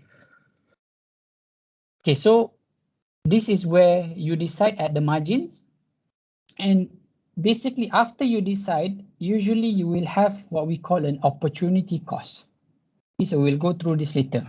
So when you decide something, you do something, you will always sacrifice another decision that you did not do. Okay, for example, when you decide to continue your studies in IIBF or in IIUM, actually there is a second choice that you did not do. Okay, so the next best choice that you did not do is actually your opportunity cost. Okay, or another example is that you have, let's say, 1 million that you have extra money to invest in. So you eventually decide to invest in a certain business. Okay, and because you decide to invest in that business, you sacrifice the opportunity to invest in another business. Okay, so that opportunity is what we call the opportunity cost. Okay, so all your decisions basically has what we call as interdependence. It will depend on other factors as well when you decide to do something. Okay, that's the economic perspective. Okay, so that's just how economists view the world. Okay, it's basically from these lenses. Okay, and when we talk about scarcity and choice, Doctor, how about the independence? Interdependence is basically when you decide on something, they will always be dependent on something else. Right, so when you decide to continue your studies in IIUM, there must be a factor that affected your decision. And if that factor did not exist, maybe you would have chosen to continue in INSEAD. Right, so just now I think you mentioned they require TOEFL. Right, so maybe if the requirement there wasn't any requirement for TOEFL, maybe you would have continued your study in INSEAD. Right, so there always is something that underlying your decision, that your decision depends on something else. Okay, so that's similar for economics as well. Economics, when you decide to do something, how you allocate your resources, it must have been dependent on other factors as well. Okay, so that's the economic perspective. Okay, so yeah, so when we talk about the resources, okay, resources, the Sorry, what is the meaning of scarcity? Scarcity means that it is limited. Okay. It's limited. Okay, for example, if you have even your money it is limited. Okay, so part of your when it is limited, then you have to make a choice of where you want to spend your money. If it is unlimited, you don't have to make a choice. You just spend, right? So in this world, I think you have that limitation of what you want to spend on. Therefore, you have to make a choice. But maybe if you are in Jannah later on, hopefully all of us will be in Jannah. We don't have to make that choice. Whatever we want, we can have it, right? So in economics, money is limited, money is scarce, and resources are scarce. Resources meaning whatever it is in this world, right? In terms of land, the land that we have, and whatever things that are under the land and above the land, right? So for example, water is a resource, and especially in sub-Saharan Africa, it is very scarce, it is limited. So then you have to make the choice of where or how is this water distributed. Okay, so if it is not scarce, everyone can have it. Okay, you don't have to make a choice. Okay, so but because it is limited, then you have to choose where or how do you distribute it, how much for each person.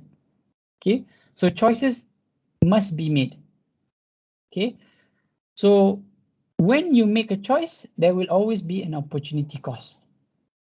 Okay, and the one of the most famous terms in economics is that there is no free lunch. There is no such thing as free lunch. Okay, so here the comic here highlights there is no such thing as free lunch. Even let's say your friend says to you, okay, I'll buy you some lunch. It's free, don't worry. It's actually not free because someone had to pay for it. Okay, so it's either your friend had to pay for it or someone else had to pay for it. And basically, there was a utilization of that resources that eventually led you to consuming your lunch. Okay, so there's no such thing as free lunch. Nothing is free in this world. Okay, maybe in Jannah, you can have something that's free and anything for free. But in this world, if someone says you can have this pen for free, it's actually not free. Okay, someone had to pay for the pen. Okay, or you can use social media for free.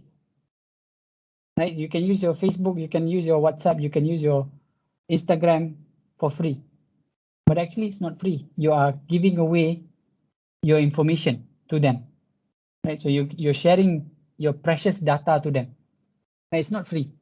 Okay, so there's always, the term is there's no such thing as free lunch.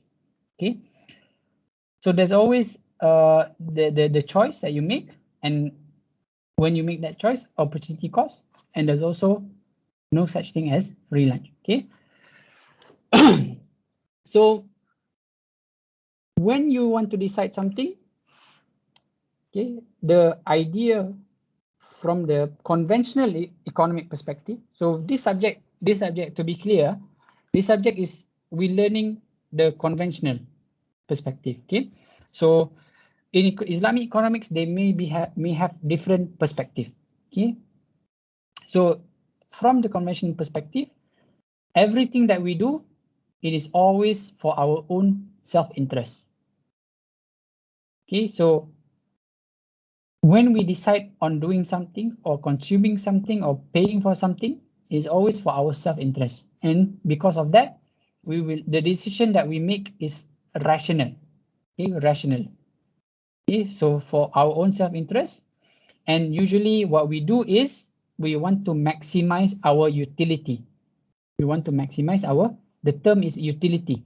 Okay, so whatever we do, if we have, like, for example, we have 10 ringgit, okay, or 10 rial in Saudi. You haven't arrived yet in Malaysia. It's ringgit here.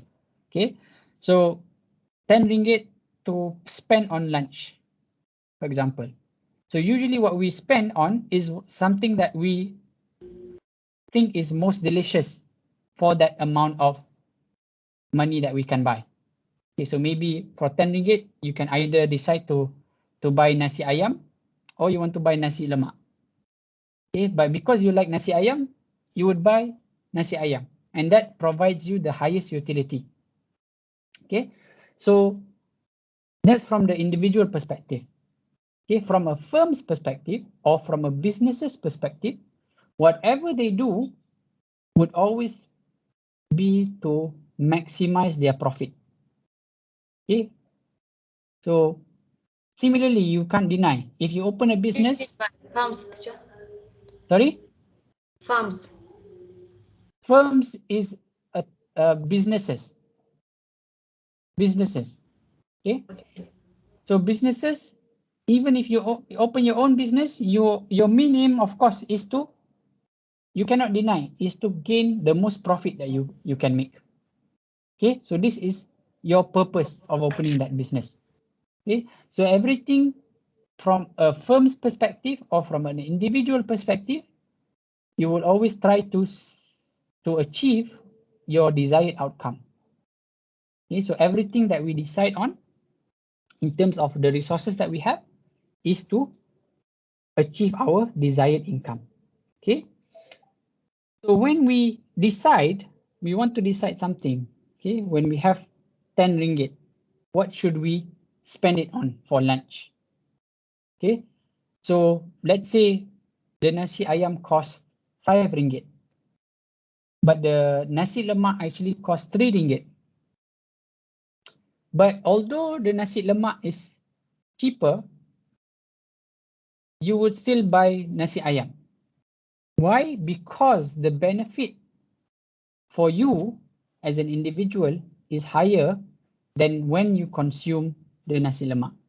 Okay, even though it's more expensive, even though the cost is higher, but the benefit is also much, much higher. Okay, so at the end, you would decide to buy the nasi ayam, even though the nasi lemak is cheaper. Okay, so that's a marginal cost benefit analysis. You have to analyze first, of course, either intentionally or unintentionally. That is what actually you have done. Okay, throughout your life, you have always had to make a choice. Okay, because why? Like it's about buying something that is more expensive because you gain a lot of benefit out of it.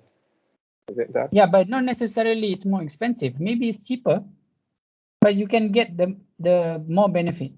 So at the end of the day, you will decide on the decision that can bring you the most benefit with whatever you have. Get it? So with the limited money that you have, okay, maybe you have 10 rial, 10 ringgit. You actually want something, maybe you want a steak, but the steak costs you 100 rial. Okay, so you can't buy that steak. So you have to choose whatever you can within the resources that you have. So in this case, you only have 10 ringgit. So you have to choose whether you want to buy burger or you want to buy pizza. So maybe both cost the same. The burger costs 5 ringgit, the pizza costs 5 ringgit. But the benefit from consuming the burger for you is higher than consuming the pizza. So at the end, you will choose to buy the burger. Okay, so however, the decision or how another person decides may be different. Why? Because his preference is different. Maybe he prefers pizza more than the burger. So he will decide that pizza is more beneficial to him. So whatever each individual does is for their own benefit. Okay, so similarly for a business, when they decide where to put their resources, where to spend, they will always try to see what can bring the most benefit to them. And for businesses, it is usually translated in the form of profit. How do you get the profit?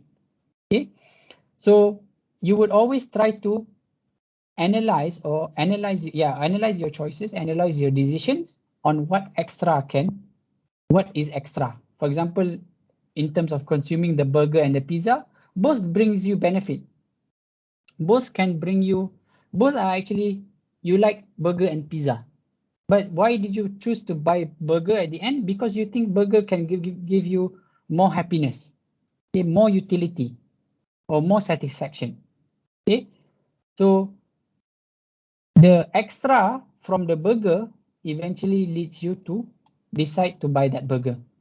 Okay, so you will compare both the benefit and the cost of both the pizza and the burger. Okay, so that's what we call the marginal analysis. Okay, so it has happened throughout your life. Every choice that you make, okay, if you go to a food court, for example, if you go to the Mahala Cafe, right, so Sister Sundus, you go to the Mahala Cafe, you have to decide what to buy. So there's so many food, right? So you decide with what money you have. Okay, you eventually perform a marginal analysis in order to come up with your decision. Okay, so this is an economic perspective. Okay, so economic is always about how do we decide where do we put our resources.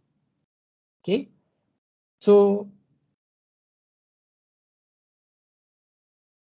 so this is, maybe we can share.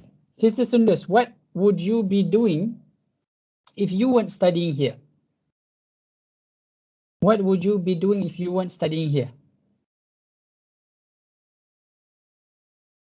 Are you there, Sundus? Yes. Yeah. What do you mean, teacher?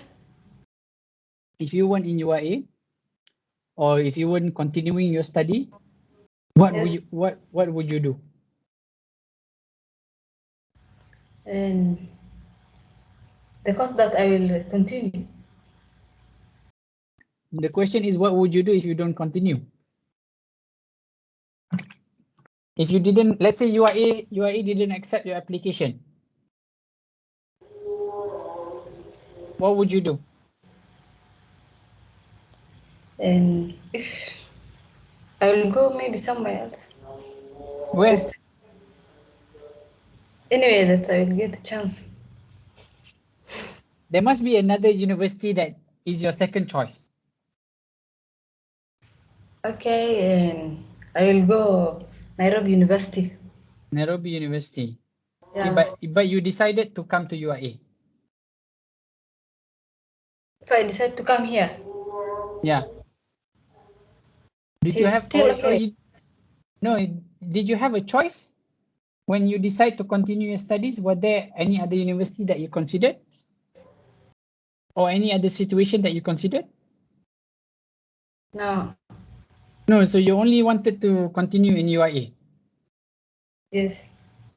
Okay.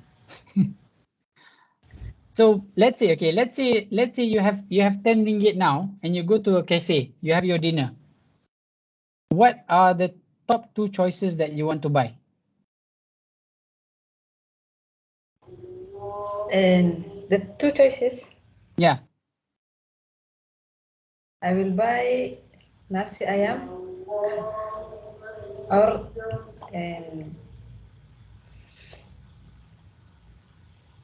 Mandi. Mandi rice or shawarma? Yeah, shawarma maybe. Okay, so now between nasi ayam and shawarma, you have to choose one. And I will choose nasi ayam. Why? Why did you choose nasi ayam? Because I like most, or I prefer more than shawarma. So you still like shawarma, but you eventually decided that nasi ayam can bring you more benefit. Yeah. Yeah, so that is your marginal analysis. You understand? So that in economics is what we call marginal analysis. So everything that we do in our life, when you wake up, usually you have a choice. And that choice that you eventually decide on, usually you will perform a marginal analysis. Okay, even the decision for you to wake up and join this class instead of doing something else is a marginal analysis. Okay, so that's just an example. Thank you for sharing, Sister Sundus. You're welcome, teacher. Okay, so anyone know this guy? Yeah, it's Bill Gates. Bill Gates. How about this guy? The one that owns Tesla. Are you sure? I think. Amazing. No, it's Amazon, right? Amazon. Do you know his name? Jeff Bezos, I think. Bezos, yeah, Bezos. Yeah. This guy? Yeah, it's Tesla, the one that owns it. Elon Musk. Yeah, Elon Musk. What about this guy?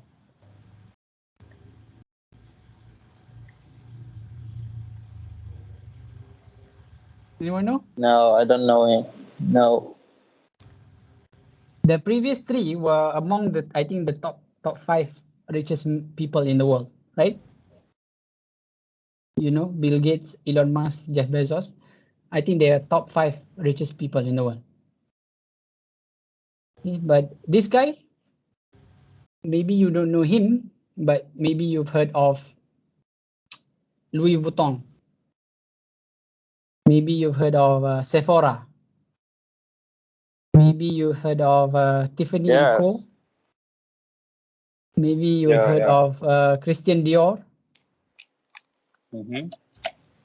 Maybe you've heard of Belmont. Belmont is a hotel chain. It's in France, right? They have all around the world hotels and trains and river cruises. Okay, so they have everything. So this is Bernard Arnault. Okay, so I think he's also among the top 10 billionaires in the world. Okay, so just for you to have some information and just to have fun. Okay, but basically when you look at all these billionaires, okay, I think Bill Gates around 120 billion. Bezos, I think around 200 billion now. Similarly, Elon Musk, I think 200 billion now. They have a Tesla, SpaceX. This guy also, I think around 150, 100 to 100 billion maybe. Okay, 200 billion dollars. Okay, so basically, okay, this is something that maybe if you haven't watched, okay, there's a documentary called Inside Bill's Brain. Okay, so it's about Bill Gates. So part of that documentary that I think is the key takeaway for me is that they ask Bill Gates on how does he make the choice of how he invests in his money, especially for his foundation. Okay, so even though he's a billionaire and we think he has a lot of money and you don't have to choose anymore, okay, because he has so much. At the end of the day, he has to choose where his money goes. Okay, he has to prioritize. Okay, so among the things that I think under his foundation, Bill and Melinda Gates Foundation, but I think now it's Gates Foundation.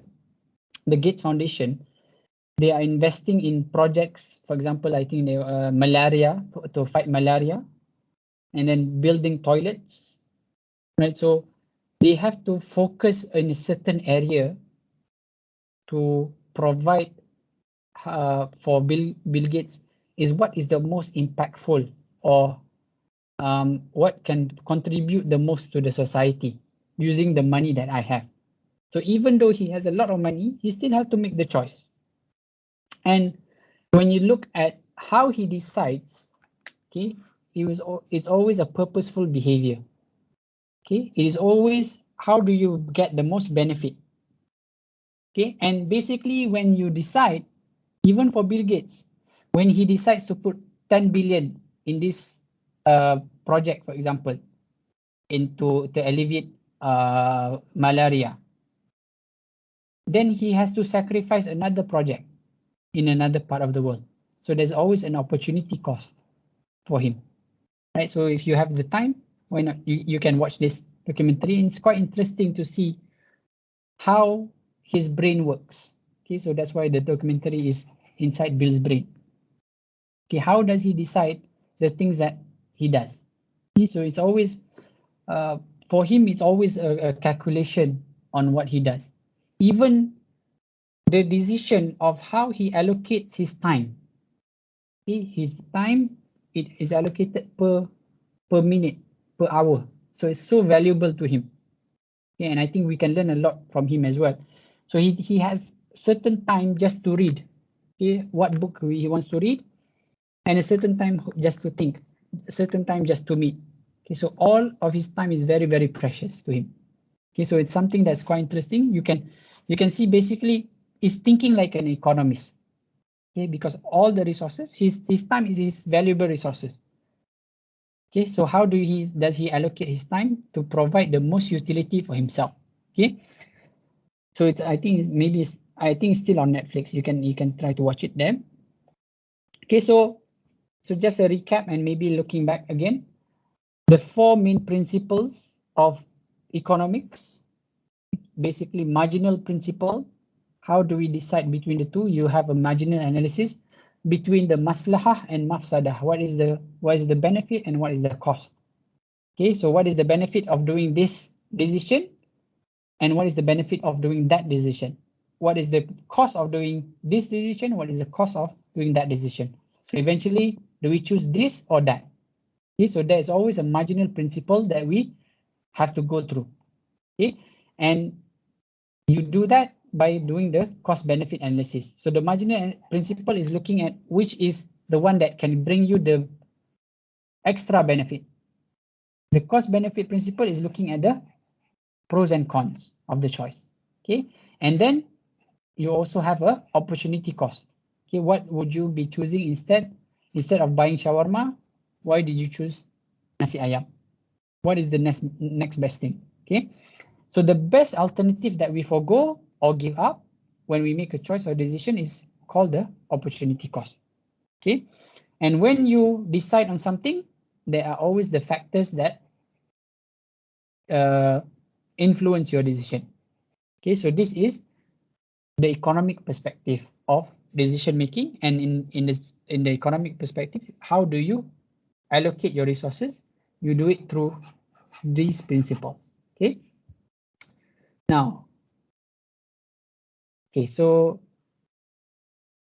in economics, we have a lot of. Sorry, doctor. Yes. It's time for us. Do you have to go and pray now? Are you the imam? Yeah. It's time. No, not the imam, but they have called for the prayer. So you're compulsory for you to go. Yeah, because it's us. I wanna know. So you have to go instead of joining the class. You cannot delay. No, I will come back after we finish.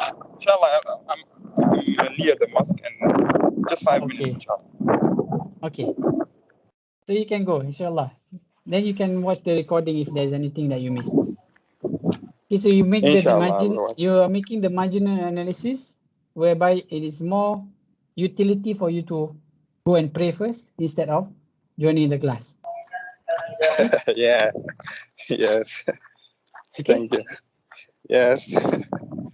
Okay, so let me just continue. Okay, so in terms of the economics, okay, we have a lot of theories in economics. Yeah, we have the unemployment theory, the growth theory, we have the supply and demand theory, we have the elasticity theory, labor theory, wage theory, a lot of theories that are in economics. Okay? Similarly, it's like a science. Okay, in physics, there's a lot of theories. There's a theory of gravity, theory of energy, theory of light. So there's a lot of theories. Okay. So similarly in economics, there's a lot of theories as well. And basically, to come up with the theories, you have to go through a scientific method. So it's similar to other subjects in science. Okay, in physics, in chemistry, in biology, there's always a scientific method. Okay, so the scientific method is basically you observe first. You observe an incident. Okay, once you observe, then you formulate a hypothesis, and then you test the hypothesis, and then you can accept, reject, or modify the hypothesis, and then you continue to test the hypothesis if necessary. And once the hypothesis is proven, then you can come up with a theory. Okay, so for example, here one of the most famous economists is called John Maynard Keynes. So his writing is about the general theory of employment, interest, and money. Okay, how does employment happen? What are the factors that affect employment? What are the factors that influence interest? And what are the factors that influence money? Okay, so to come up with this, he has to go through this scientific method in order for it to be acceptable for the general public. Okay, so this is, you will encounter later on a lot of theories. Okay, so basically these theories come from observations and hypothesis and testing. Okay, similarly for physics or biology or chemistry, there's always observation, hypothesis, and testing. Okay, and then you reject or modify the hypothesis. Okay, so basically the principles. Okay, because the subject is principles of economics. Okay, principles. So the principles that we learn, like just now, in terms of the decision making, are basically generalizations, okay, of theories. Okay, so we generalize something according to the theory, or we generalize it, and then we generalize it about an economic behavior, for example, and we say that it is true for everyone. Okay, everyone makes a decision based on the marginal principle, based on the opportunity cost principle, based on the cost benefit principle. So we generalize for everyone. Okay, but maybe there is some people who actually decides differently. Okay, so there are people, and this is usually more related to behavioral economics, where at the end of the day, sometimes people behave irrationally, whereby maybe Sundus at the end of the day, she, instead of buying the nasi ayam, she buys the shawarma. And when we ask her, she doesn't know how to explain her decision. So maybe there is situations where all of us or some of us will decide irrationally. Okay, but in general or by default, we would always say that everyone acts like this. Okay, individually or firms or businesses will act like this. So we generalize the findings in terms of the principles that we learn. Okay, and then another principle in economics is what we call other things are equal. Okay, ceteris paribus. Okay, so this is an important term in economics. Okay, so you have to remember this. Ceteris paribus. This ceteris paribus, I think, is Latin, whereby it means that there are actually a lot of factors that would influence a decision, but because we want to analyze just two factors, for example, if you decision A, you decide to do decision A, so there is factor 1 that influence your decision, factor 2, factor 3, factor 4, which influence your decision. Okay, but because you just want to see one aspect, okay, one aspect of your decision, you say maybe you want to see what is the influence, what is the effect of factor 4 towards decision A. Okay, so here you would look at factor 4 and decision A in certain isolation. Okay, so therefore all the other factors are ignored. Factor 1, factor 2, factor 3. So here the term that is used is that it is ceteris paribus. Okay, meaning to say that all the other things are equal, only factor 4 is different, whereby it will influence decision A. So all the other factors are not influencing or are not changing towards decision A. Okay, so maybe it's a bit confusing, but hopefully later on you can understand it better, this term. Okay, ceteris paribus. Okay, so if you don't, maybe you can go. If you don't understand, maybe you can go through the textbook. Okay, as well. Okay, and usually in economics, okay, there will be a lot of times where the relationships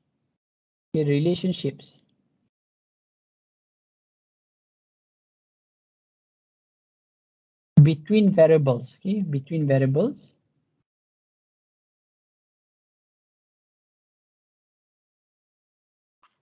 will be conveyed or be shown in the form of graphical expressions. There will be a lot of graphs. Okay, so in terms of, for example, quantity supplied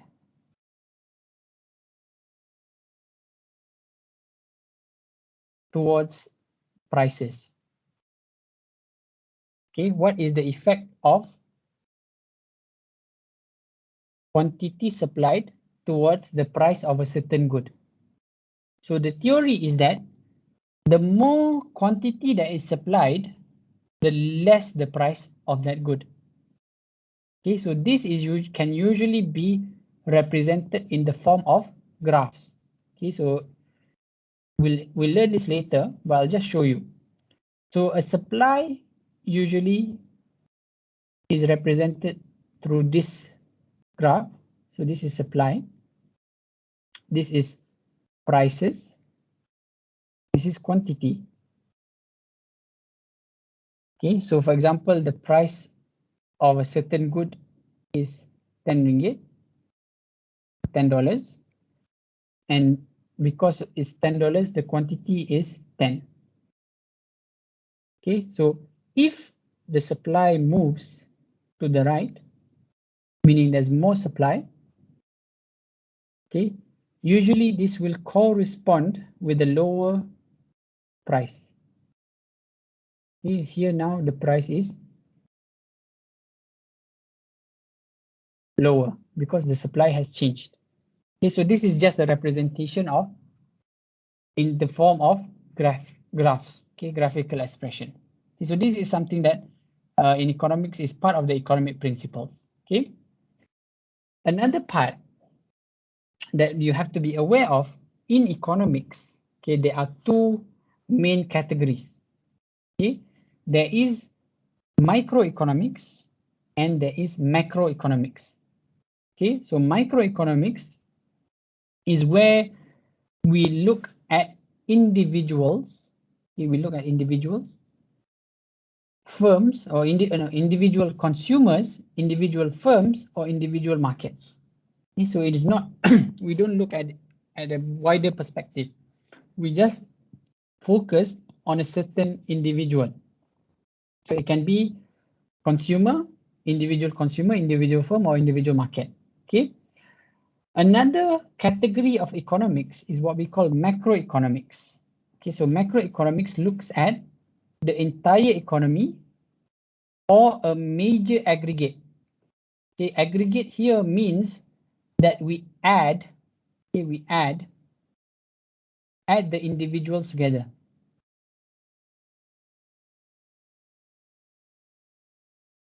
Okay, so let's say there are 10 consumers. Consumer 1, consumer 2, consumer 3, consumer 4. Okay, so if we just analyze consumer 1 on its own, so this is a micro. Okay, but if let's say we analyze all of them together, then this is what we call an aggregate or macro. So we add them together and we analyze as a whole. Okay, so that's a more wider perspective of the economy. Okay, another way of looking at economics is in terms of positive and normative economics. Okay, so positive economics is looking at economic statements that are factual. Okay, the facts. Okay, so what is happening in the world? What is the effect of COVID-19 towards a certain country's economy? So this is just factual. It's there. Okay, that's just a statement, a fact. So this can help you explain the economic phenomena. Okay, so you can apply this to your assignment. So when you analyze the facts, this is what we call a positive economics. And when you critically analyze or you provide your thoughts on the things that have happened, this is where normative economics come. Okay, this is where you involve your value judgments, and it looks at fairness or what should be. Okay, when you see the socioeconomic impact and you see the government's response, but you say that actually this is not enough. It should be like this. Okay, so that is where the normative aspects of economics come in. Okay, so this is a lot of subjectivity. Okay, it's subjective here. Okay, so different people may have different opinions on what ought to be. Okay. Okay, is that clear? Just want to get to know, or are you already asleep?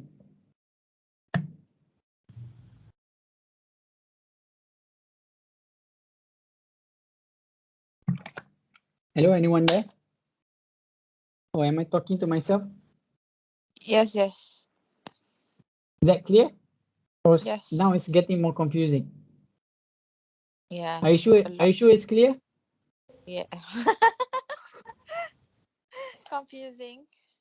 It's getting more confusing, eh? So hopefully you can catch up. Okay, you just go through the textbook. I think it can help. I try to read the textbook as well while listening to the slides. Okay. So that's the lawyer in you, I think. Okay, so try to get. I think this is quite important because this first few lectures is providing you with the basic understanding before we go into more complex issues later on. Okay. So yeah, hopefully if you don't understand, just go through the material, and if you don't understand, we can discuss it in the next class, inshallah. Okay, so just prepare your questions and maybe we can discuss further. Okay, so just let me continue a bit. Okay. Okay, so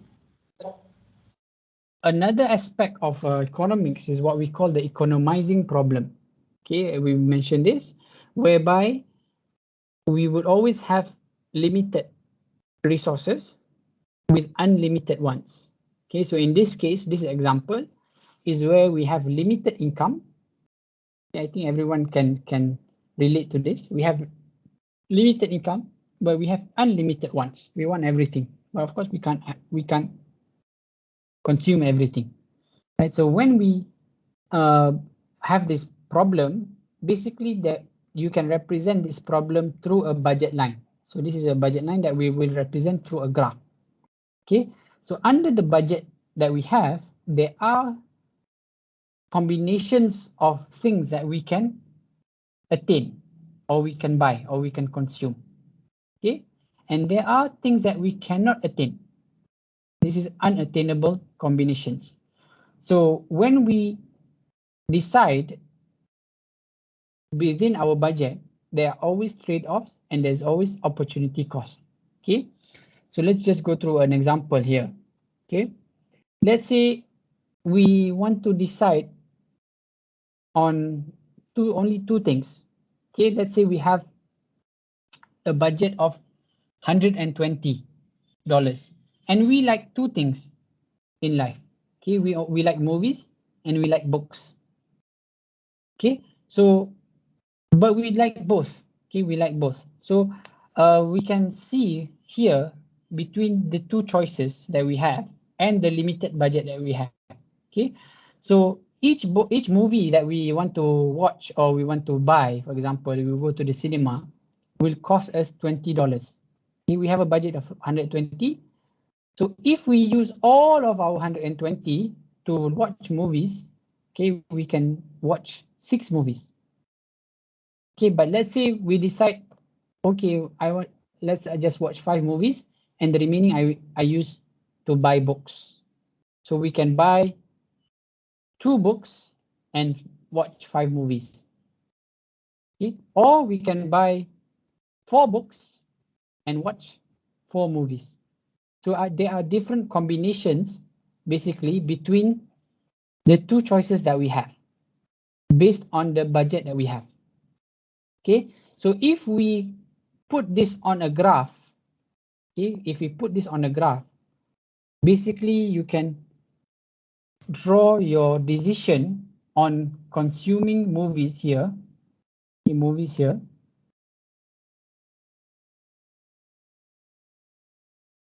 and books here on a graph. Okay, so we'll utilize this. Okay, basically this is the most basic choice, okay, between two things. But of course, in real life, you have a lot more choices that you make, and maybe either you realize it or not, you would always have a combination of what are the choices that you make based on the budget that you have.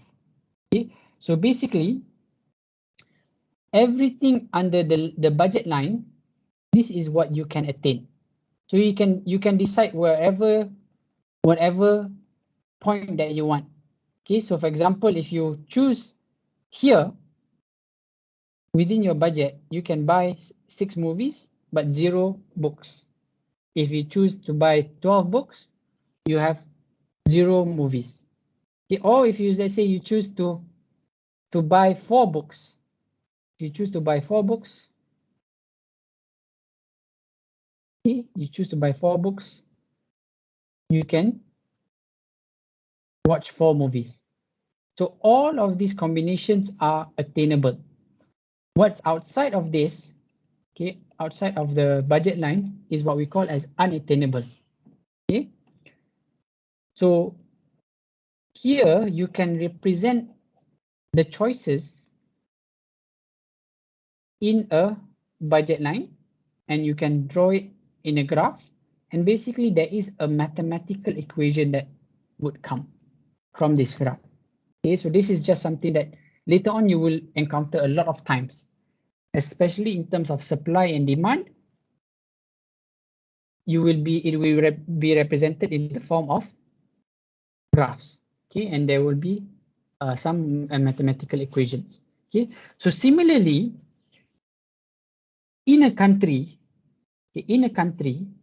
there is a budget that the country has. Okay, all the countries, no matter where, no matter who, they have a limited budget. So they have to choose. For example, if you are a government, right? So every year you hear about government budget. So the government has to choose where they want to allocate their resources, the resources that it has. Maybe in healthcare, maybe in education, maybe in sports, maybe in tourism, maybe in defense. So how do you decide that? Okay, so it can be represented in the form of graph as well. Okay, so that's a budget line. Okay. Okay, so this is just showing the global perspective. Okay, so per capita income means that from the income of the whole country, you divide per population. Okay, so this was the data in 2014. Okay, so this is in 2019, per capita income. Okay, so in per capita income in the form of US dollars, Switzerland, Norway. So per person, you have an income of 85,000. Norway, 82,000. Okay, so this is just showing. So basically, when they have a higher income, they have a higher budget line. Okay, so So if, let's say you compare here what Malawi is only 250 USD, for example. Okay, and Norway is what, 103. Okay, so different countries would have different budget lines. Okay, so let's say this is Malawi's budget line, and let's say let's take France. Okay, let's just say another budget line is France. Okay, just assume this is Malawi with the income that it has. France is here, maybe. Let's just say it's here. So when we see this, you can actually say that the attainable area of France is much higher.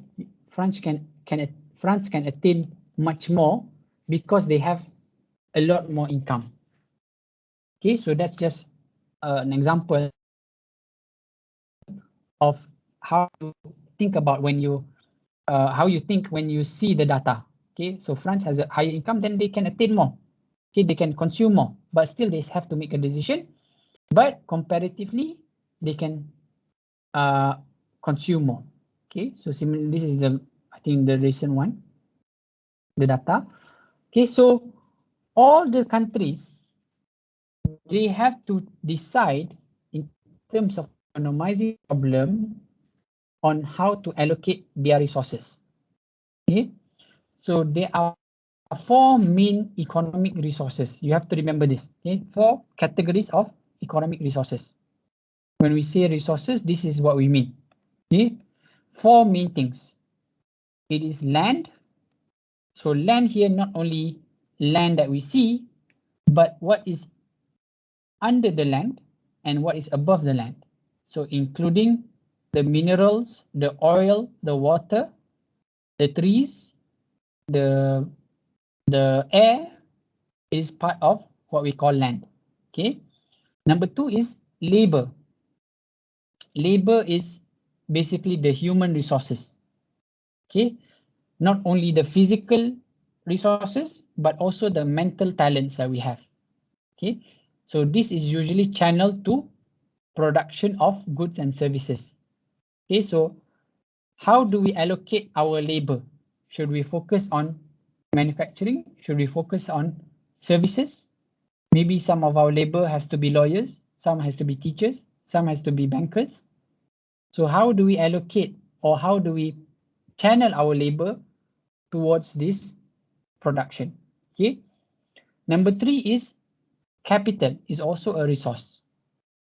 Okay, so this refers to the capital that is man-made and used in production of goods and services. Okay, so it can be a form of the thing that would eventually make the final goods.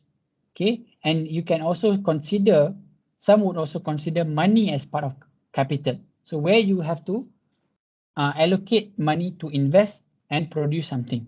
Okay, so that's also a resource that you have to decide where you put your capital. Okay. Number 4 is also a resource. This is the entrepreneurial ability. Okay, so this I think is very important. Why? Because the entrepreneur, okay, the entrepreneur is the person that would decide how the land, labor, and capital will be utilized. Okay, so they will be the one that will take the risk and put in their capital and decide the labor, decide the focus, and decide the land of how then do we produce and distribute goods and services. Okay. So this is the entrepreneurial ability. Okay, so the entrepreneur would employ all the factors of production. and he will take the initiative to combine these factors of production, and he will be the one that makes the strategic business decisions. He also takes risks and would always innovate in order to survive. Okay, so these are the people that contributes towards the production of goods and services.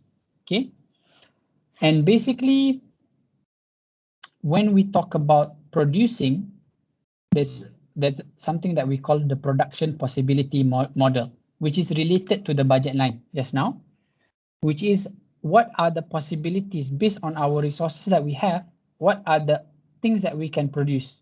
Okay, so this is called the production possibility. Okay, so it is basically showing the different combinations of two goods that the economy can produce. Okay, so more or less usually it is between consumer goods and capital goods. Okay, so let's take an example. A country based on its resources, okay, based on the resources that it has, it can either produce pizza or it can produce robots. Okay, so that country, if they use all their resources to focus on producing robots, they can produce 10 robots. But let's say they can sacrifice one robot to produce one pizza. But if they produce 2 pizzas, they sacrifice 3 robots. They can only produce 7 robots. Okay, so in each category that they decide, they will always require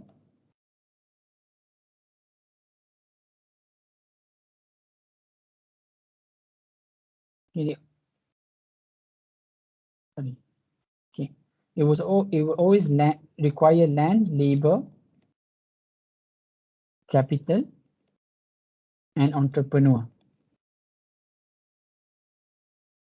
to produce pizza and also to produce industry in robots. Okay, so how do you allocate all this between the pizza and the robot? Okay, so that's the question for this country. Okay, so let's see. We plot the points here on a graph. You can see the graph looks something like this. Okay, for a country, based on the resources for this example, based on the resources that it has, it can produce anywhere at A, B, C, D, E, and under this. So it is attainable for that country. Okay, so similarly, for example, in Malaysia, based on the land, labor, capital, and entrepreneurship that we have, what should we focus on? Okay, should we focus on oil and gas industry? Should we focus on alternative energy industry, or should we focus on services industry? Okay, so how do we allocate our land, labor, and resources to these industries? Okay, and based on our resources, this is the attainable areas that we can produce. Okay, outside of this is no longer attainable. Okay, so that's our possibility. So the possibility can basically increase. Okay, it can go higher and higher as the economy grows. As more land, labor, and capital we have, there is more possibility that we can attain. Like just now, the example, France has more possibility because it has a lot more resources. Okay, maybe another country has more than France, so they have a lot more possibility.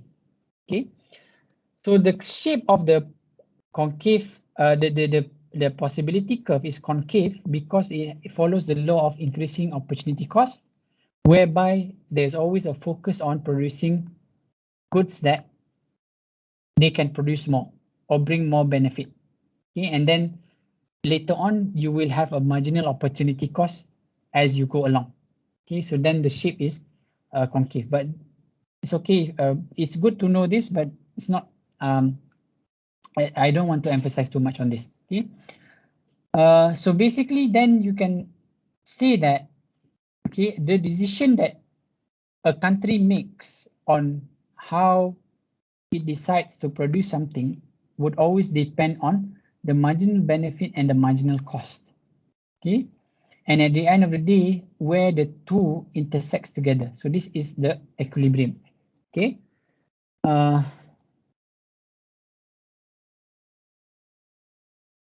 so at a certain time, the country will have a growing economy. So when the economy grows, the production possibility cost curve would also increase. Okay, so now you see the area under the curve is much higher. So as the economic size grows, the possibility for that country to have more or allocate the resources is much higher. Okay. And sometimes as a government, you have to decide whether to allocate your resources on things that are good for the present or the good for the future. Okay, so sometimes you have to decide on things that you cannot see the results yet in the present, but only in the future you can see the results. Okay, for example, in terms of education, you don't see the results now, but if you increase the budget for education to improve the quality of education, maybe in the future you will see much better outcomes for our children.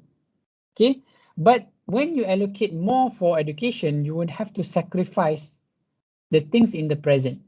For example, in terms of, let's say, because we want to give 50 billion to education, therefore we cannot build this train. Okay, so we cannot see this in the present. Okay, so we don't see the results in the present. So sometimes you sacrifice things, you have to decide whether to invest in the future or invest in the present. Okay, so depending on our choice, we will have different future curves. Okay, so maybe if we invest more in the future, the production possibility in the future is much higher. Okay. And then finally, another aspect in terms of expanding our production possibility is international trade. This also helps to expand our economy or grow our economy. Okay, so depending on what we specialize in and how we trade would also increase our production possibility. Okay, so those are some of the main principles of economics. Okay, so this is just an introduction. Okay, so hopefully if you are a bit confused, you can go through the textbook. And if you still are confused, you can discuss with me in our next class, or you can WhatsApp or email me, okay, to discuss. Okay, so hopefully you weren't as bored and you were a bit interested to know more about economics. Okay. So this is your homework. Okay, so these are some of the documentaries or movies that I would recommend you to watch so that you can have some idea of how our economy works in real life. Although we are learning about principles of economics, this gives you some ideas of how the principles are applied in the real world. Okay, so you can watch these movies in your free time. Okay, before I end, is there any questions or is there any comments? Or are you all asleep now? No longer interested?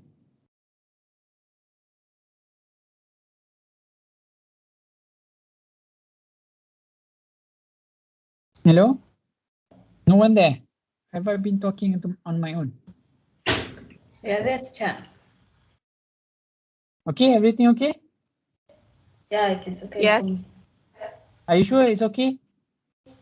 Yeah. Sure? Understand everything, huh? Not everything. Okay, so yeah, so that's it. Just if you have any questions, you're free to WhatsApp or email, but usually for WhatsApp outside of office hours I don't reply. So you can message first, but I'll reply maybe the next morning, the next office hour. Okay, so thank you very much. Hopefully we can bring benefit for everyone during the course of the semester, inshallah. And looking forward to more classes with you, inshallah. Okay, so stay safe. Thank you very much. So I'll end the class with tasbih kifara in Surah Al-Asr. Subhanakallahumma wa bihamdika ashhadu an la ilaha illa anta astaghfiruka wa atubu ilayk. Wal 'asri innal insana lafi khusr illa alladhina amanu wa amilus solihati wa tawasaw bil haqqi wa tawasaw bis sabr. Okay, Assalamualaikum warahmatullahi wabarakatuh. Thank you.